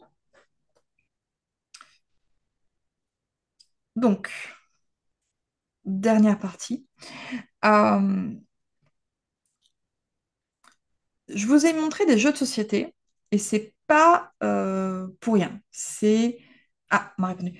Merci, oui, j'ai compris. C'est vraiment plus dans le mouvement et c'est nous qui voulons un comportement en particulier. C'est ça. Euh, donc, je vous ai montré des jeux de société et c'est pas anodin. J'aimerais vraiment, vraiment, vraiment que vous reteniez que l'éducation positive, c'est comme lancer une partie de jeu de société avec son chien. C'est pas contre lui. C'est avec lui. Un jeu de société, on ne le lance pas contre son partenaire. Je veux dire, moi j'adore jouer au Scrabble, mon chéri n'aime pas ça, ben on fait pas de Scrabble. Parce qu'on peut pas forcer les gens à jouer, il paraît. Faut que j'essaye plus fort, mais il paraît que ça marche pas. Même si vous mettez des grosses récompenses en jeu, si vraiment le jeu est pas fun pour lui, il sera sans doute pas fun pour vous, quoi. Parce que votre partenaire, ben, il est pas en train de s'amuser. Et pour qu'un jeu soit cool, bah, faut quand même que votre partenaire s'amuse, quoi. Euh, Ça veut aussi dire que c'est pas grave d'éduquer. Non, parce que je sais que l'éducation canine a très mauvaise presse. On a vite tendance à dire, mais tu veux pas le laisser tranquille, ton chien, ton pauvre chien, franchement, il sait déjà faire beaucoup de choses. Mais je pense que cette idée-là, elle vient du fait qu'on pense que on les embête. Mais on les embête pas quand on fait une séance fun. Quand on fait une séance fun, on fait de l'enrichissement. Et l'enrichissement, ben, ça a très bonne presse. Faire des jeux d'odorat, ça a super bonne presse. Faire des jeux intellectuels, ça a bonne presse aussi. Faire de l'exploration, ça a bonne presse. Et tout ça, c'est des formes d'enrichissement. L'éducation, ça peut être une forme d'enrichissement. Je suis pas en train de vous dire, faites tous des séances d'éducation, c'est juste génial. Très honnêtement, j'en fais quasiment jamais. Parce qu'il faut être deux pour jouer. Et moi, bah, je trouve pas ça ultra fun sur la durée. Je trouve ça très très très fun, mais honnêtement très très très fun d'essayer d'apprendre un nouveau truc. Un truc que j'ai jamais appris à un chien. Là, je m'amuse. Là, je trouve un défi intellectuel et je m'éclate. Bon. Et puis une fois que j'ai atteint ce défi, c'est pas le résultat qui m'amuse. Du coup, le reproduire X fois sur X chiens, ça m'éclate pas. Moi, ce que j'aime, c'est tester. Donc, quand je trouve un défi, bah, je teste, je m'éclate. Là, je passe une bonne séance avec mes chiens. Alors oui, globalement, mes chiens, alors là, je le fais plus actuellement parce que j'ai des très très vieux chiens en toute fin de vie. Mais globalement, mes chiens, ils étaient tous débloqués pour la totalité des méthodes. Ils savaient jouer à la totalité des jeux. Ce qui fait que le jour où je vois un jeu où je me dis, tiens, cette forme-là de partie, on n'a pas essayé, on n'a pas tenté cette variante, ben, je peux tenter. Mes chiens sont OK. Et comme j'ai plusieurs chiens, si je vois qu'il y a un chien qui me dit, je n'ai pas envie de jouer, ben, je prends un autre chien, tout bêtement. Et si aucun de mes chiens a envie de jouer, je me dis, ben, pourquoi ils n'ont pas envie de jouer? Est-ce que c'est que là, je propose un truc qui est trop dur? Parce que moi, je sais pourquoi je trouve ça fun, mais peut-être que là, d'un coup, j'ai passé une marche. Je refais des petits trucs un peu plus faciles. On se redébloque, on fait des parties d'échauffement, et puis on y va. Et quand on y va, eh ben, c'est fun pour tout le monde. Donc vraiment, je pense qu'on peut aborder l'éducation positive comme quelque chose de fun. Et je vous encourage totalement à prendre les listes d'ordre de base et à les mettre à la poubelle. Faites des et si mon chien il savait tourner sur lui-même. Faites des et si mon chien il savait faire la révérence. Ah mince, mais pour faire la révérence, il faut quoi en fait? Il faut quoi? Bon, ben, il faut que votre chien il ait de l'équilibre. Il faut qu'il ait des abdos. Il faut que votre chien il sache globalement suivre une récompense ou il faut que vous trouviez une manière ultra technique de lui apprendre. Bon, ben, c'est ça votre jeu. Premier jeu, essayez de comprendre ce qu'il faut. Essayez de mettre en place les briques de base. Peut-être que vous allez y arriver, peut-être pas. Essayez des trucs fun quand même. Parce que au plus vous allez essayer de résoudre des problèmes avec l'éducation, au plus vous allez vous mettre en danger et au plus vous allez vous planter. Si là, en sortant de là, vous allez dire à la capture, je vais apprendre à mon chien à ne plus manger la grand-mère d'à côté, il est fort probable que vous vous plantiez et que votre chien mange la grand-mère d'à côté. Euh, Parce que si votre chien, il fait un truc qui vraiment vous pose problème, c'est qu'il a une bonne raison. Et s'il a une bonne raison, eh ben, il faudrait déjà trouver la raison et bosser sur toute cette partie-là. Mais la partie éducative, c'est pas ça qui va vous aider. Vraiment, si vous voulez aborder des problèmes de comportement, laissez tomber l'éducation canine. C'est pas ça le plus intéressant. Euh, et puis, si vous voulez juste passer un moment amusant avec votre chien, trouver un nouveau jeu, faites de l'éducation positive. C'est rigolo. Et vous allez lui apprendre plein de trucs. Et oui, dans l'eau, vous pourrez apprendre des choses qui sont utilitaires. Mais par pitié, ne commencez pas par de l'utilitaire. Parce que si vous commencez par de l'utilitaire, vous allez vous mettre de la pression. Vous allez avoir un enjeu. Il faut y arriver. Et là, d'un seul coup, c'est plus un jeu, c'est un travail. Vous allez travailler avec votre chien, vous allez travailler votre chien. Mais le travail, c'est pas fun. C'est pas ça qu'on a envie de faire toute sa journée, a priori. Alors, ça pourrait être fun, le travail, hein. C'est génial quand le travail est fun. Mais visez plutôt directement un jeu, histoire d'être sûr. Et quand vous aurez bien débloqué vos parties, quand vous savez que vous êtes à l'aise avec le truc, si vous avez besoin d'un truc utilitaire, vous pourrez toujours le faire. Et ce sera peut-être même plus rapide comme ça. Je sais qu'on se dit le plus rapide, c'est de s'attaquer au problème et de faire que ça. Mais je vous jure que un peu de préparation et d'organisation, c'est pas déconnant du tout. Et s'il vous plaît, faites attention à votre émotion à vous aussi. C'est fort possible que vous montiez en frustration. Je vous ai parlé tout à l'heure de qu'est-ce qu'il faut pour que votre chien il apprenne à faire le beau. J'ai dit le poirier, mais dans ma tête, c'était le beau. Vous savez, les petites pattes recourbées, le chien qui est assis et qui est debout en même temps. Euh, Moi, j'ai voulu apprendre ce truc-là à Fanris et j'avais appris des tonnes de trucs. Donc, je me suis dit, il n'y a aucune raison que j'arrive pas à lui apprendre ça. Et on n'a jamais réussi. C'est le seul truc qu'on a essayé d'apprendre tous les deux et qu'on n'a jamais réussi. Fenris a fait de l'agility, du frisbee, il a fait des tonnes d'activités. On a commencé de l'obérythmie, j'ai testé du canicross avec lui, j'ai testé vraiment des tonnes de trucs. Et j'ai fait plein d'apprentissages autour de tout ça. Je vous ai dit, c'est vraiment le chien avec qui j'ai le plus appris de choses. Et pourtant, cette demande-là, je ne l'ai pas faite. Enfin, si, j'ai essayé, j'ai passé plein de séances. Et j'ai abandonné. Et j'ai pas abandonné euh, pour la bonne raison. J'ai abandonné à cause de Flood. Je vais vous expliquer ça quand même. Je me suis rendu compte que pour faire le beau, il fallait que mon chien ait beaucoup plus de d'abdos. Mon chien promenait énormément, il faisait des tonnes de sport, mais il avait une conformation physique qui était très élancée, très fine, et qui n'était pas du tout, vous savez, il y a des chiens qui prennent des muscles, qui deviennent tout ronds de muscles très facilement. Lui, c'était pas ça du tout. Une espèce de chewing-gum ultra endurant. Quand je dis ultra endurant. Par exemple, vous faites une journée entière d'initiation au frisbee avec plein de chiens, plein de trucs et tout et tout. Il rentre, tout le monde envoie une photo de son chien en train de dormir. Et moi, j'ai mon chien qui me regardait là dire, eh ben, on s'est bien dégourdi. L'échauffement est fait. On fait quoi du coup maintenant? Et moi qui dis, comment ça? Comment ça? On fait quoi maintenant? Maintenant, on dort? C'est les fois où j'ai eu mon chien le plus réveillé. C'est après des bonnes journées d'échauffement comme ça. Où j'étais vraiment dégoûtée. Donc vraiment, il ne faut pas imaginer que c'était un chien sous-musclé ou quelque chose comme ça. Pas du tout le cas. Néanmoins, pas tellement d'abdos. Et pour faire le poirier, enfin le beau, il faut des abdos. C'est nécessaire. Il faut du dos, il faut des abdos, faut des muscles. Ce qui fait que mon chien, quand il essayait de le faire, il finissait debout sur les pattes arrière. Les pattes plus ou moins à l'équilibre, à faire l'acrobate, à marcher. C'était très mignon, mais c'est pas ça que je demandais. Alors moi, je montais un petit peu en frustration déjà.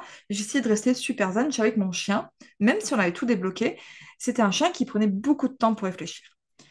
Je vais vous donner une autre anecdote pour vraiment que vous compreniez le genre de chien. J'avais testé des jeux d'intelligence avec des plaques, avec des petites tours. On met les friandises sous la petite tour. Et votre chien doit apprendre, soit tout seul, soit vous d'abord vous le guidez un petit peu, vous lui montrez, à enlever les tours de la manière qu'il veut. Floude, donc pas lui, hein, Flood, est arrivé, il a foncé dans le tas, il a tout fait voler, il a mangé les récompenses. C'est une manière de résoudre le problème, la manière bulldozer. Fenris, il s'est assis à côté du plateau et il a regardé le truc. Il m'a pas regardé moi, il n'a pas cherché à comprendre, l'air dire Eh oh, l'humain, tu peux m'aider? Non, il a regardé le plateau. Et moi, j'ai commencé à monter en frustration à côté de la dire Fais quelque chose. S'il te plaît, mon chien, le plateau ne va pas te récompenser parce que tu es assis. Vous vous rappelez? Au début, il faisait que des assis. J'ai gardé un petit traumatisme avec ça. Et donc, il est resté assis à regarder le plateau. Et au bout de, je sais pas moi, 1 minute, 2 minutes, ça a été long, mais long.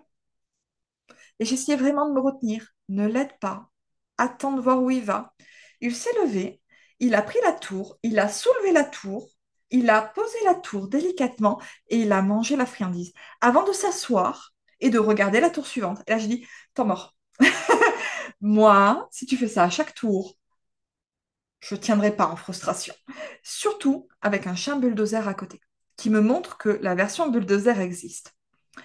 Et j'ai fait l'erreur, il faut surtout pas comparer les chiens, j'ai fait l'erreur d'essayer d'apprendre fais le beau à Flood. Et en 10 minutes, Flood faisait le beau. J'ai passé des semaines avec Fenris. En 10 minutes, Flood faisait le beau.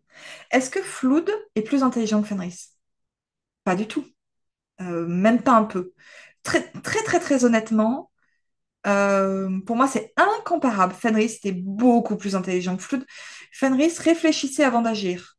Fenris était capable de se dire, est-ce que ce truc-là me met en danger ou pas? Flood a sauté d'une fenêtre. Flood a sauté dans le vide parce qu'il n'a pas pensé à regarder de l'autre côté. Vraiment, l'un est plus intelligent que l'autre, c'est pas Fenris qui perd. Mais pour les apprentissages, Flood, c'est un bulldozer. C'est ça que tu veux? Oui, c'est fait. Fini. Et là, c'est moi qui monte en frustration parce que je vois bien que je mets 10 minutes avec l'un et 3 mois avec l'autre. Et c'est très long, 3 mois. Donc, faites gaffe à votre frustration. On souffle un coup. Si c'est trop compliqué, on fait d'autres choses. C'est pas forcé. Enlevez tout, toute la pression. Voilà. Tout ce qui va vous mettre vous en tension, ça va pas vous aider.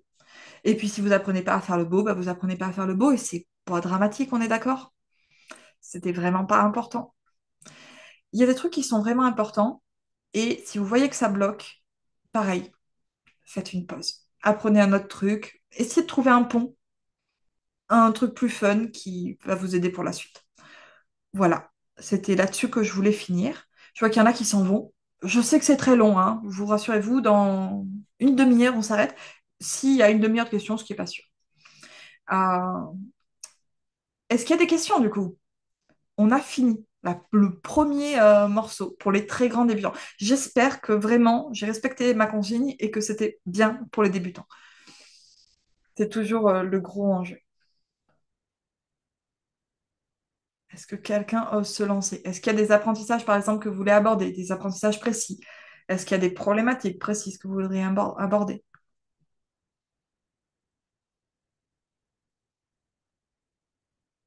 Oui, Nathalie? Est-ce que selon toi, tous les chiens peuvent apprendre tout?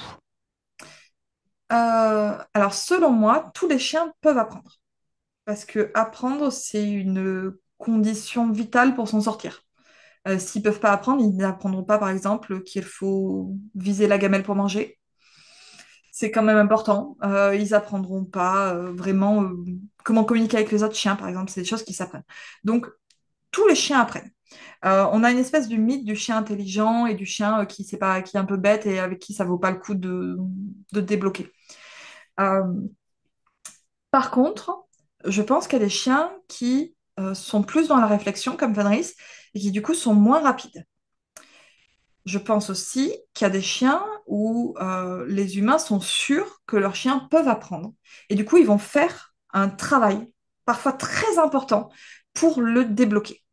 En mode, par exemple, mon chien, c'est un border collie, les border collies, ça apprend tout, donc mon chien, il peut apprendre, donc je vais y arriver avec lui. Et ils vont avoir une montagne de motivation hallucinante. Il y a d'autres gens qui vont dire, ouais, non, moi, mon chien, c'est un bulldog français. Les bulldogs français, c'est pas connu pour l'apprentissage, mon chien, il peut pas apprendre. Honnêtement, j'ai essayé 2 secondes, il n'a pas réussi, donc c'est qu'il peut pas. Ouais, c'est exactement ce à quoi je voulais t'amener. C'est-à-dire, oui, mais c'est normal parce que c'est un. C'est ça. Ben ça, c'est faux. C'est complètement faux. Par contre, je vais pas vous dire que tous les chiens sont égaux. Si je prends tous les border collies, il y en a qui vont galérer vraiment longtemps. Et il y en a qui vont apprendre en 3 secondes. Et ceux qui apprennent en 3 secondes, comme Fenris, comme Floudin, c'est pas forcément les plus malins. Hein, on est d'accord. C'est juste une compétence particulière. Ils savent jouer à un jeu précis. Savoir jouer à un jeu précis et que à un jeu précis, ça fait pas d'eux les chiens les plus intelligents du monde. Ça fait d'eux des bons joueurs de ce jeu-là. Bon. Il faut aussi dire que quand on adopte un chien, souvent on a une idée préconçue. Donc moi, je vous ai dit, mon premier chien, c'était Fenris. Fenris, c'était un chien norvégien de Macareux. J'en parle à toutes mes conférences, donc habituez-vous. Donc petit nordique de chasse. Les gens se marrent parce qu'ils savent que j'en parle à toutes les conférences. Je ne me soigne pas, donc ça va continuer. Euh, et je ne savais pas tellement si c'était censé être doué à l'apprentissage ou pas. Moi, j'avais décidé que mon chien n'était pas bête, donc j'allais réussir. Et puis un jour, je me suis rendu compte que les gens qui connaissaient mieux la race que moi avaient décidé que ces chiens-là n'étaient pas censés apprendre. Et donc, ils étaient très surpris que mon chien sache donner la patte sur le pied, monter sur un banc, descendre d'un banc sur demande, tourner sur lui-même dans un sens, dans l'autre sens, euh, sauter sur demande, sauter par-dessus ma jambe sur demande, rentrer dans un tunnel sur demande, tout ce qu'on peut avoir besoin pour faire de l'agility. Enfin, ils étaient vraiment, vraiment très surpris que mon chien soit aussi malin. Je serais pas aussi malin, pas plus malin que les autres. Je me suis juste acharnée à lui expliquer que le jeu était sympa. Et quand il a compris que le jeu était sympa, bah, c'est devenu un bon joueur. Parce qu'il n'y a pas de raison. Mon chien il est aussi malin que les autres chiens. Euh, Il y a des races qui ont été sélectionnées pour euh, observer l'humain beaucoup et pour essayer de trouver ce que veut l'humain. Euh, et ça en fait des, j'ai envie de dire, meilleurs joueurs de base, normalement. Mais ne peut pas du tout gagner. Euh, le fait que les humains soient un peu conditionnés, que nous, on sache qu'on attend notre âge. Genre, j'ai adopté un bulldog français, donc je sais que, en général, ça a un gros effet. C'est une espèce de prophétie autoréalisatrice. J'ai Mhm. décidé que mon chien n'était pas doué, donc mon chien n'est pas doué. En Donc même temps, c'est normal. j'ai mis à lui apprendre, ça n'a pas marché. J'ai décidé que mon chien serait doué. J'ai passé 24 heures à lui apprendre la règle de base. Je te jure que maintenant, il la connaît. Oui, en même temps, je suis pas tellement surprise. Je pense honnêtement qu'on peut débloquer. Par contre, est-ce qu'on peut tout apprendre? La réponse sera non. Parce que vous avez vu, ma Fenris, faire le beau, en termes de musculation, on n'y était pas. Je pense que des assis, des fois, ben, le dos est bloqué. Ça fait mal. Donc en positif, on va pas y aller. Dès qu'on va se rendre compte que ça fait mal au chien, on ne va pas le faire. Un peu d'éthique, bordel de merde. Euh, et comme ça, ben, on va pouvoir supprimer plein d'apprentissages.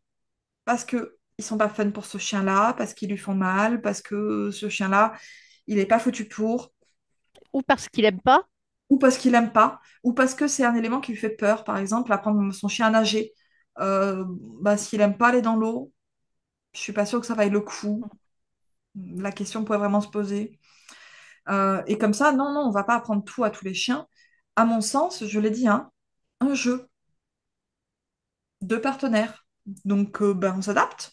On s'adapte, on essaye de trouver le jeu le plus intéressant avec notre chien. Ça ne veut pas dire qu'il faut abandonner dès la première partie.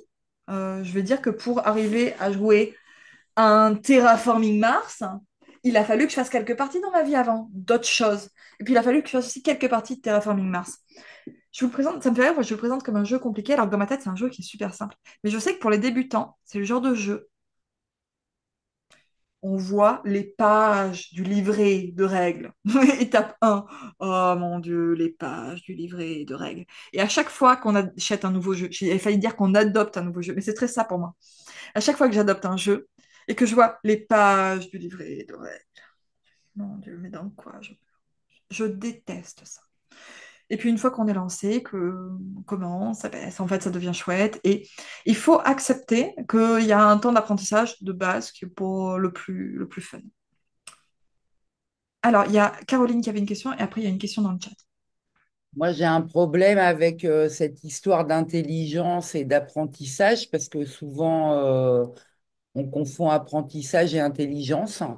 Et les clichés que nous, les humains, avons sur l'intelligence, que je n'arrête pas de dire, alors vraiment depuis que je suis môme, hein, mais il y a plein de formes d'intelligence. J'ai vu un enfant du meilleur copain de mon père devenir fou parce qu'il avait pas le droit de faire du dessin, fallait qu'il fasse des maths. Sinon, il était con, il dessinait fort bien, il est devenu psychotique. Et pareil pour les chiens, en fait. C'est-à-dire que les compétences de l'individu, alors comme tu disais pour les races, c'est un truc, excusez-moi, pour celles qui ne me connaissent pas, c'est quelque chose qui me bouleverse beaucoup. Euh, Comment on peut dire que les border collies sont ceci, cela, ils sont très intelligents. Tout le monde est intelligent. J'ai un petit-fils qui est handicapé, qui est myopathe. Il est en chaise roulante. Il est le premier de sa classe. Sauf que bah, quand on le regarde, il a une tête d'handicapé, il est dans un fauteuil roulant et tout ce qu'il apprend, il est développé, enfin, il a vraiment des activités en permanence parce qu'il pouvait, quand il était petit, il pouvait pas tenir sa tête, il pouvait pas mâcher, il est hyper intelligent. Et donc, nous-mêmes, les humains, créons des formes de bêtises, de non-intelligence qui n'existent pas en fait. Un chien, toi tu parlais des bulldogs. En fait, on s'en fout. Enfin, on va pas créditer les abrutis qui fabriquent des nez écrasés, mais n'importe quel être vivant a sa forme d'intelligence, sa sensibilité. Et moi, c'est vraiment un truc qui me tient à cœur de lutter. Et pour les apprentissages dont tu racontes, Céline, je trouve ça formidable parce que justement, enfin, ce que tu racontes avec Fenris, avec tes chiens, ben, on cherche, et puis si on n'y arrive pas, ben voilà, on n'y arrive pas. Là, tu as un chien qui n'est pas musclé au niveau du thorax et qui ne Bidon. peut pas faire le beau, ben, il va faire autre chose. Et en fait, ces jugements, alors pour moi, tu le sais très bien, hein, les clichés sur les races, sur les groupes de chiens, c'est juste insupportable, quoi. Alors,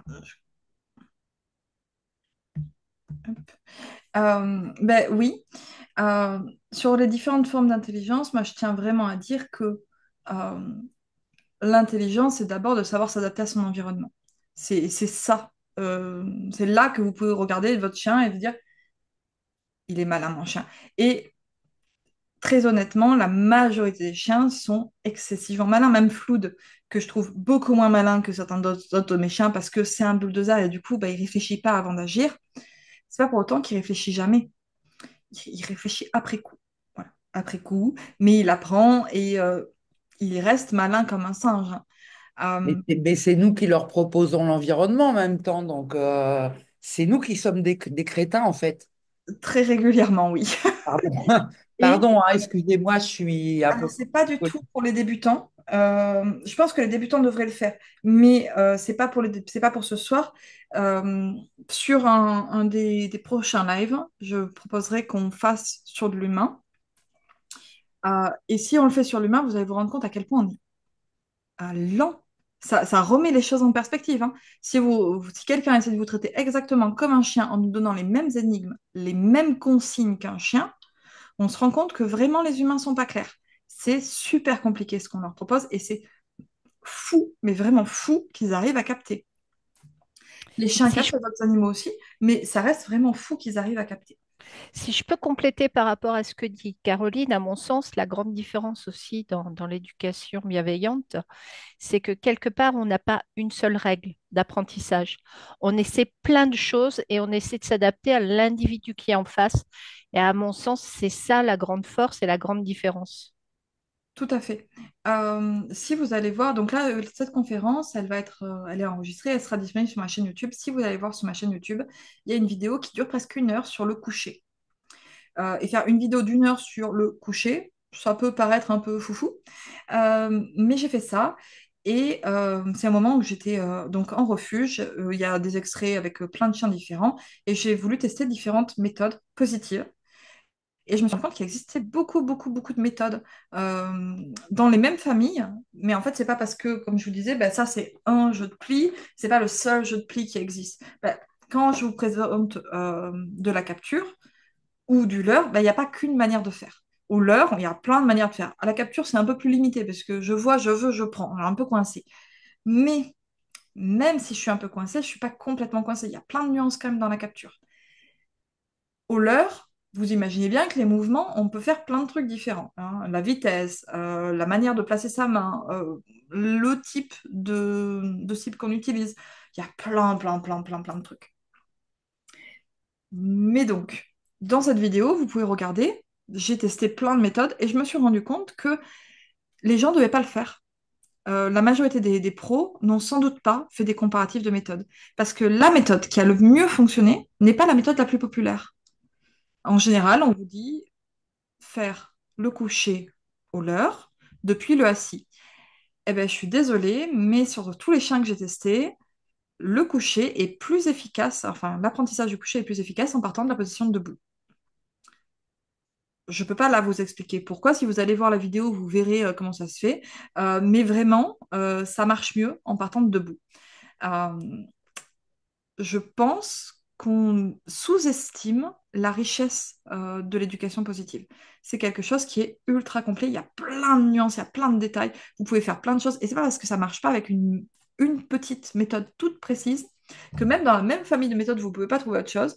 Et qu'au pire, vous ne pouvez pas changer de famille de méthode. Parce que je vous ai dit, on en a au moins quatre. Quatre grandes familles qui comportent, elles, toutes des tonnes de méthodes. Parfois un peu, comme la capture, parfois énormément, comme le shipping qu'on verra dans une autre conférence. Mais on a plein, plein, plein de solutions. On est blindé. Je veux dire, des solutions, on en a tout autour du ventre. On est riche en solutions. Donc ça, c'est un truc qui est sûr avec l'éducation positive, c'est qu'on manque pas de solutions. On n'a que ça. On en a de partout.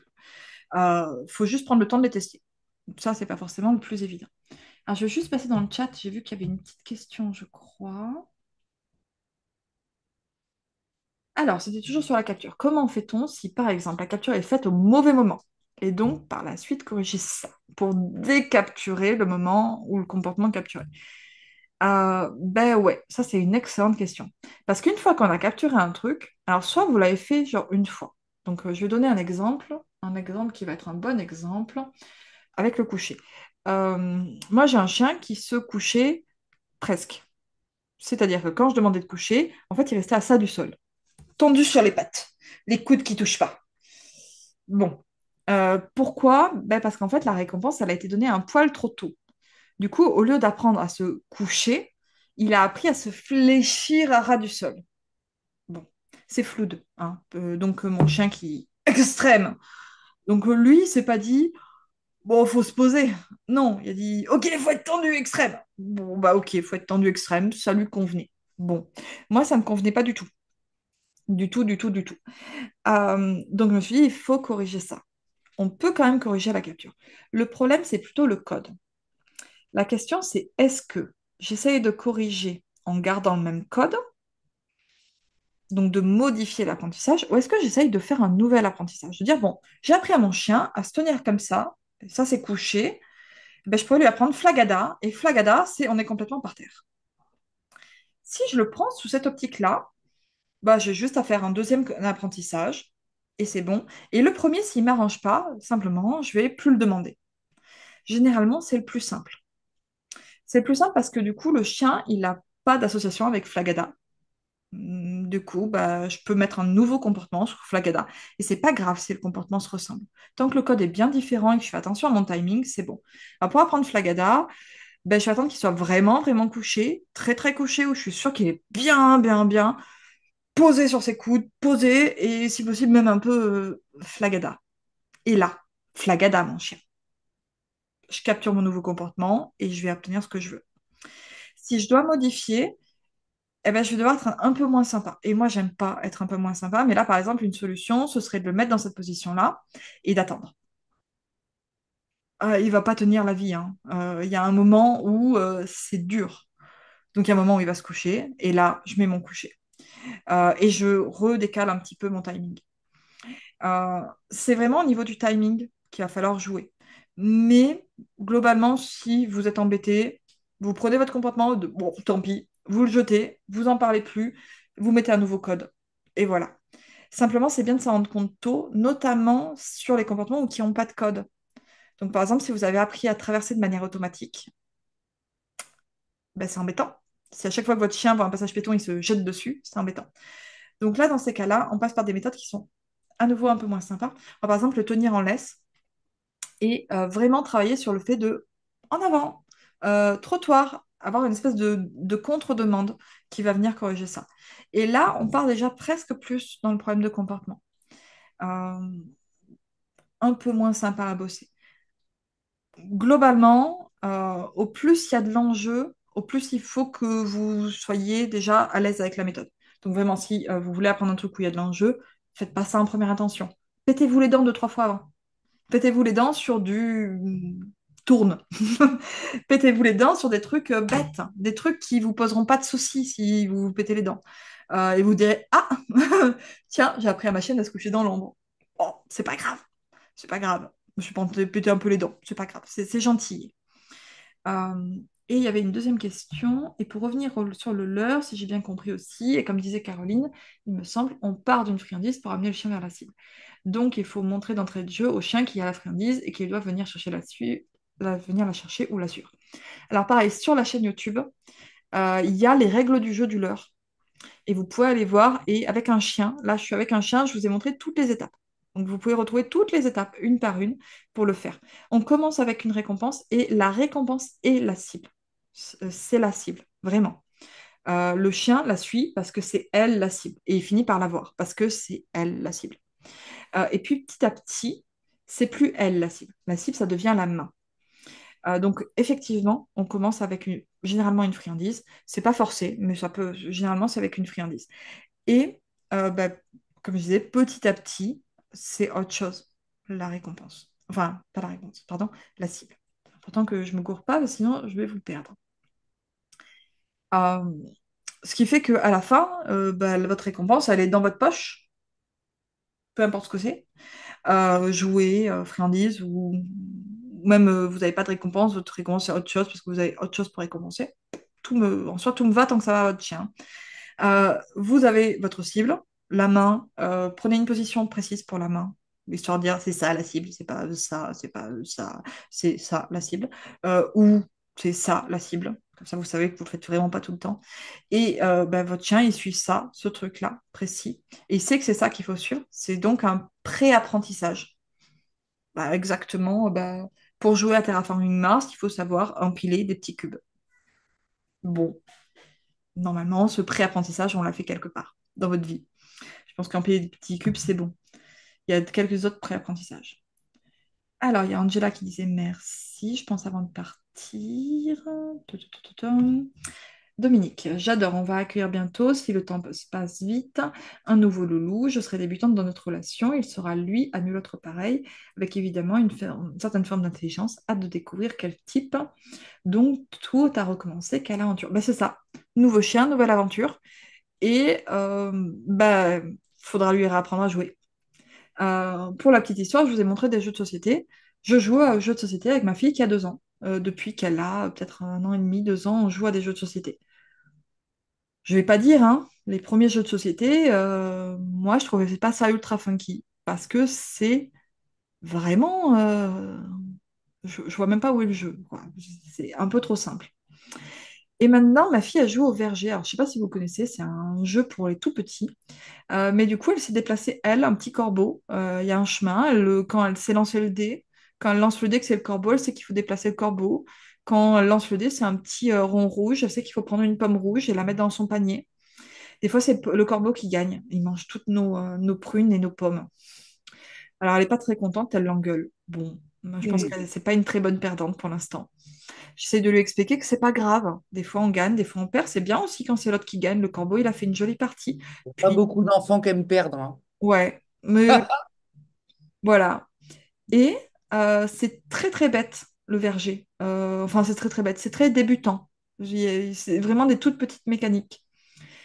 Mais c'est ça qui fait qu'un jour, ma fille pourra jouer à Terraforming Mars. Parce qu'elle commence à réfléchir quand elle a le panier, euh, il faut prendre la pile où il y en a le plus. Parce qu'en fait, il y a un dé qui nous dit il faut prendre les pommes vertes, les pommes rouges, les poires ou les prunes. Ok. Et de temps en temps, on a le panier. Le panier, il nous dit vous prenez ce que vous voulez. Sauf que des fois, ben, on n'a plus de poire déjà, on n'a plus qu'une poire et on a toutes nos prunes. Donc il faut prendre une prune parce que ben, nous, on veut plus rien avoir du tout. Et elle commence à comprendre ce genre de choses. Et vous voyez, ça, euh, savoir lancer le dé, regarder ce qu'il y a, chacun son tour, même endroit de jouer aussi, on peut perdre. C'est plein de mécanismes. Et elle apprend. Et votre chien, bah, c'est pareil. Vous allez lui apprendre des mécanismes de jeu. Et puis au bout d'un moment, bah, il les connaîtra. Et ma fille ne sera pas ultra maligne, hein, enfin, peut-être que si, mais elle ne sera pas plus maligne que les autres enfants pour jouer à Terraforming Mars. Simplement, elle aura bien bossé avant. Elle aura fait plein de jeux avant. Elle aura appris plein de mécanismes avant. Et ça, bah, peut-être qu'elle y jouera un petit peu plus tôt que les autres. Ou peut-être qu'elle sera un peu plus à l'aise. Ou peut-être que ça lui fera un peu moins peur. Parce que bah, les jeux de société, c'est normal pour elle. Et moi, je vous ai dit, j'ai peur des règles. Dans ma famille, on jouait absolument à rien. J'ai même petite Cluedo quand j'étais gamine. On avait un Monopoly et on jouait à peu près à ça. Et c'est tout. Bon, bah, c'était mal parti pour que moi je sois une bonne joueuse. Il a fallu que je rattrape mon retard. Et aujourd'hui encore, bah, vous voyez, jeu de pli. Ah, mais moi je connais pas les mécanismes de base des plis. Mon beau-père, il a plein de petites filles, il y en a 3. Bah, les autres petites filles, je vous annonce qu'elles connaissent, hein. Elles vont mettre la pâtée là-dessus, hein. Bah ouais, elles ont appris. Votre chien, c'est pareil. Du coup, effectivement, tout a recommencé. Mais c'est aussi ça qui est fun. Et oui, comme Caroline dit, c'est pas pour autant que tu seras une débutante, hein. Non, parce qu'on la connaît, Dominique. Je crois qu'on est arrivé au bout des questions. On est bon sur l'horaire. J'espère que c'était intéressant. S'il y a des gens qui ont des questions pour le replay, en replay surtout, n'hésitez pas à les poster sous la vidéo YouTube. Euh, J'essaierai d'y jeter un coup d'œil et j'essaierai d'y répondre.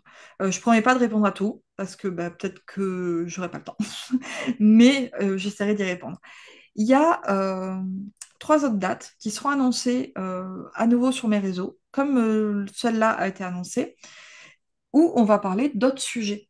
L'idée, c'est d'aller voir les un peu moins débutants, puis les encore un peu moins débutants, puis on va se poser des questions de plus en plus techniques. Ce qui ne veut pas dire que les débutants, vous n'êtes pas invités à venir voir. On va sans doute parler de sujets qui sont très basiques, comme où récompenser, quand récompenser, comment récompenser. Vous voyez, des sujets parfaits pour les débutants. Le truc, c'est qu'on va en parler de manière un peu plus technique. Voilà, c'est tout. À chaque fois, moi, dans mes conférences, j'essaye de faire une espèce d'escalier, ce qui permet normalement aux plus débutants de rattraper un peu les marches et de suivre au moins vaguement de loin la conversation. Mais des fois, je me plante un peu. Donc voilà. Voilà le programme. Oui, Caroline? Si je peux me permettre, s'il y a des personnes débutantes dans l'assistance, moi, quand j'ai découvert éducation positive chien et Hund, Ouais. il y avait des articles et des posts où je comprenais rien. Voilà, j'étais très débutante. Et c'est à force de ne pas comprendre certaines choses, d'en comprendre d'autres et de m'accrocher que je continue à apprendre aujourd'hui au bout de 10 ans. Voilà, donc je vous encourage à revenir, à venir au Patreon si ça vous intéresse, à continuer à suivre les lives de Céline parce que même quand il y a des fois on ne comprend pas, ben parfois 3 mois après on comprend. Et donc, et même au bout de 10 ans, on continue à apprendre. Et même Céline va nous dire que elle J'apprends. continue d'apprendre. On apprendra toute notre vie, donc il n'y a pas de hiérarchie de moi je sais, moi je sais pas. Non, et puis surtout, c'est les chiens qui nous apprennent. Très concrètement, les chiens nous apprennent. Et j'en profite pour un autre truc. Tu viens de parler du groupe éducation positive chien. Si vous avez des questions et que moi, je ne réponds pas assez vite ou juste si votre question elle est globale, n'hésitez surtout pas à poster sur le groupe. Il est là pour ça. Concrètement, c'est un groupe d'éducation positive. On manque de questions sur l'éducation pure et dure, hein. Concrètement, il est censé servir à ça. Donc, n'hésitez pas à en profiter. Je vous laisse là-dessus. Bonne soirée à tout le monde. Et puis, ben, au prochain rendez-vous. Bye. Merci. Au revoir. Merci Céline, merci à toutes. Au revoir.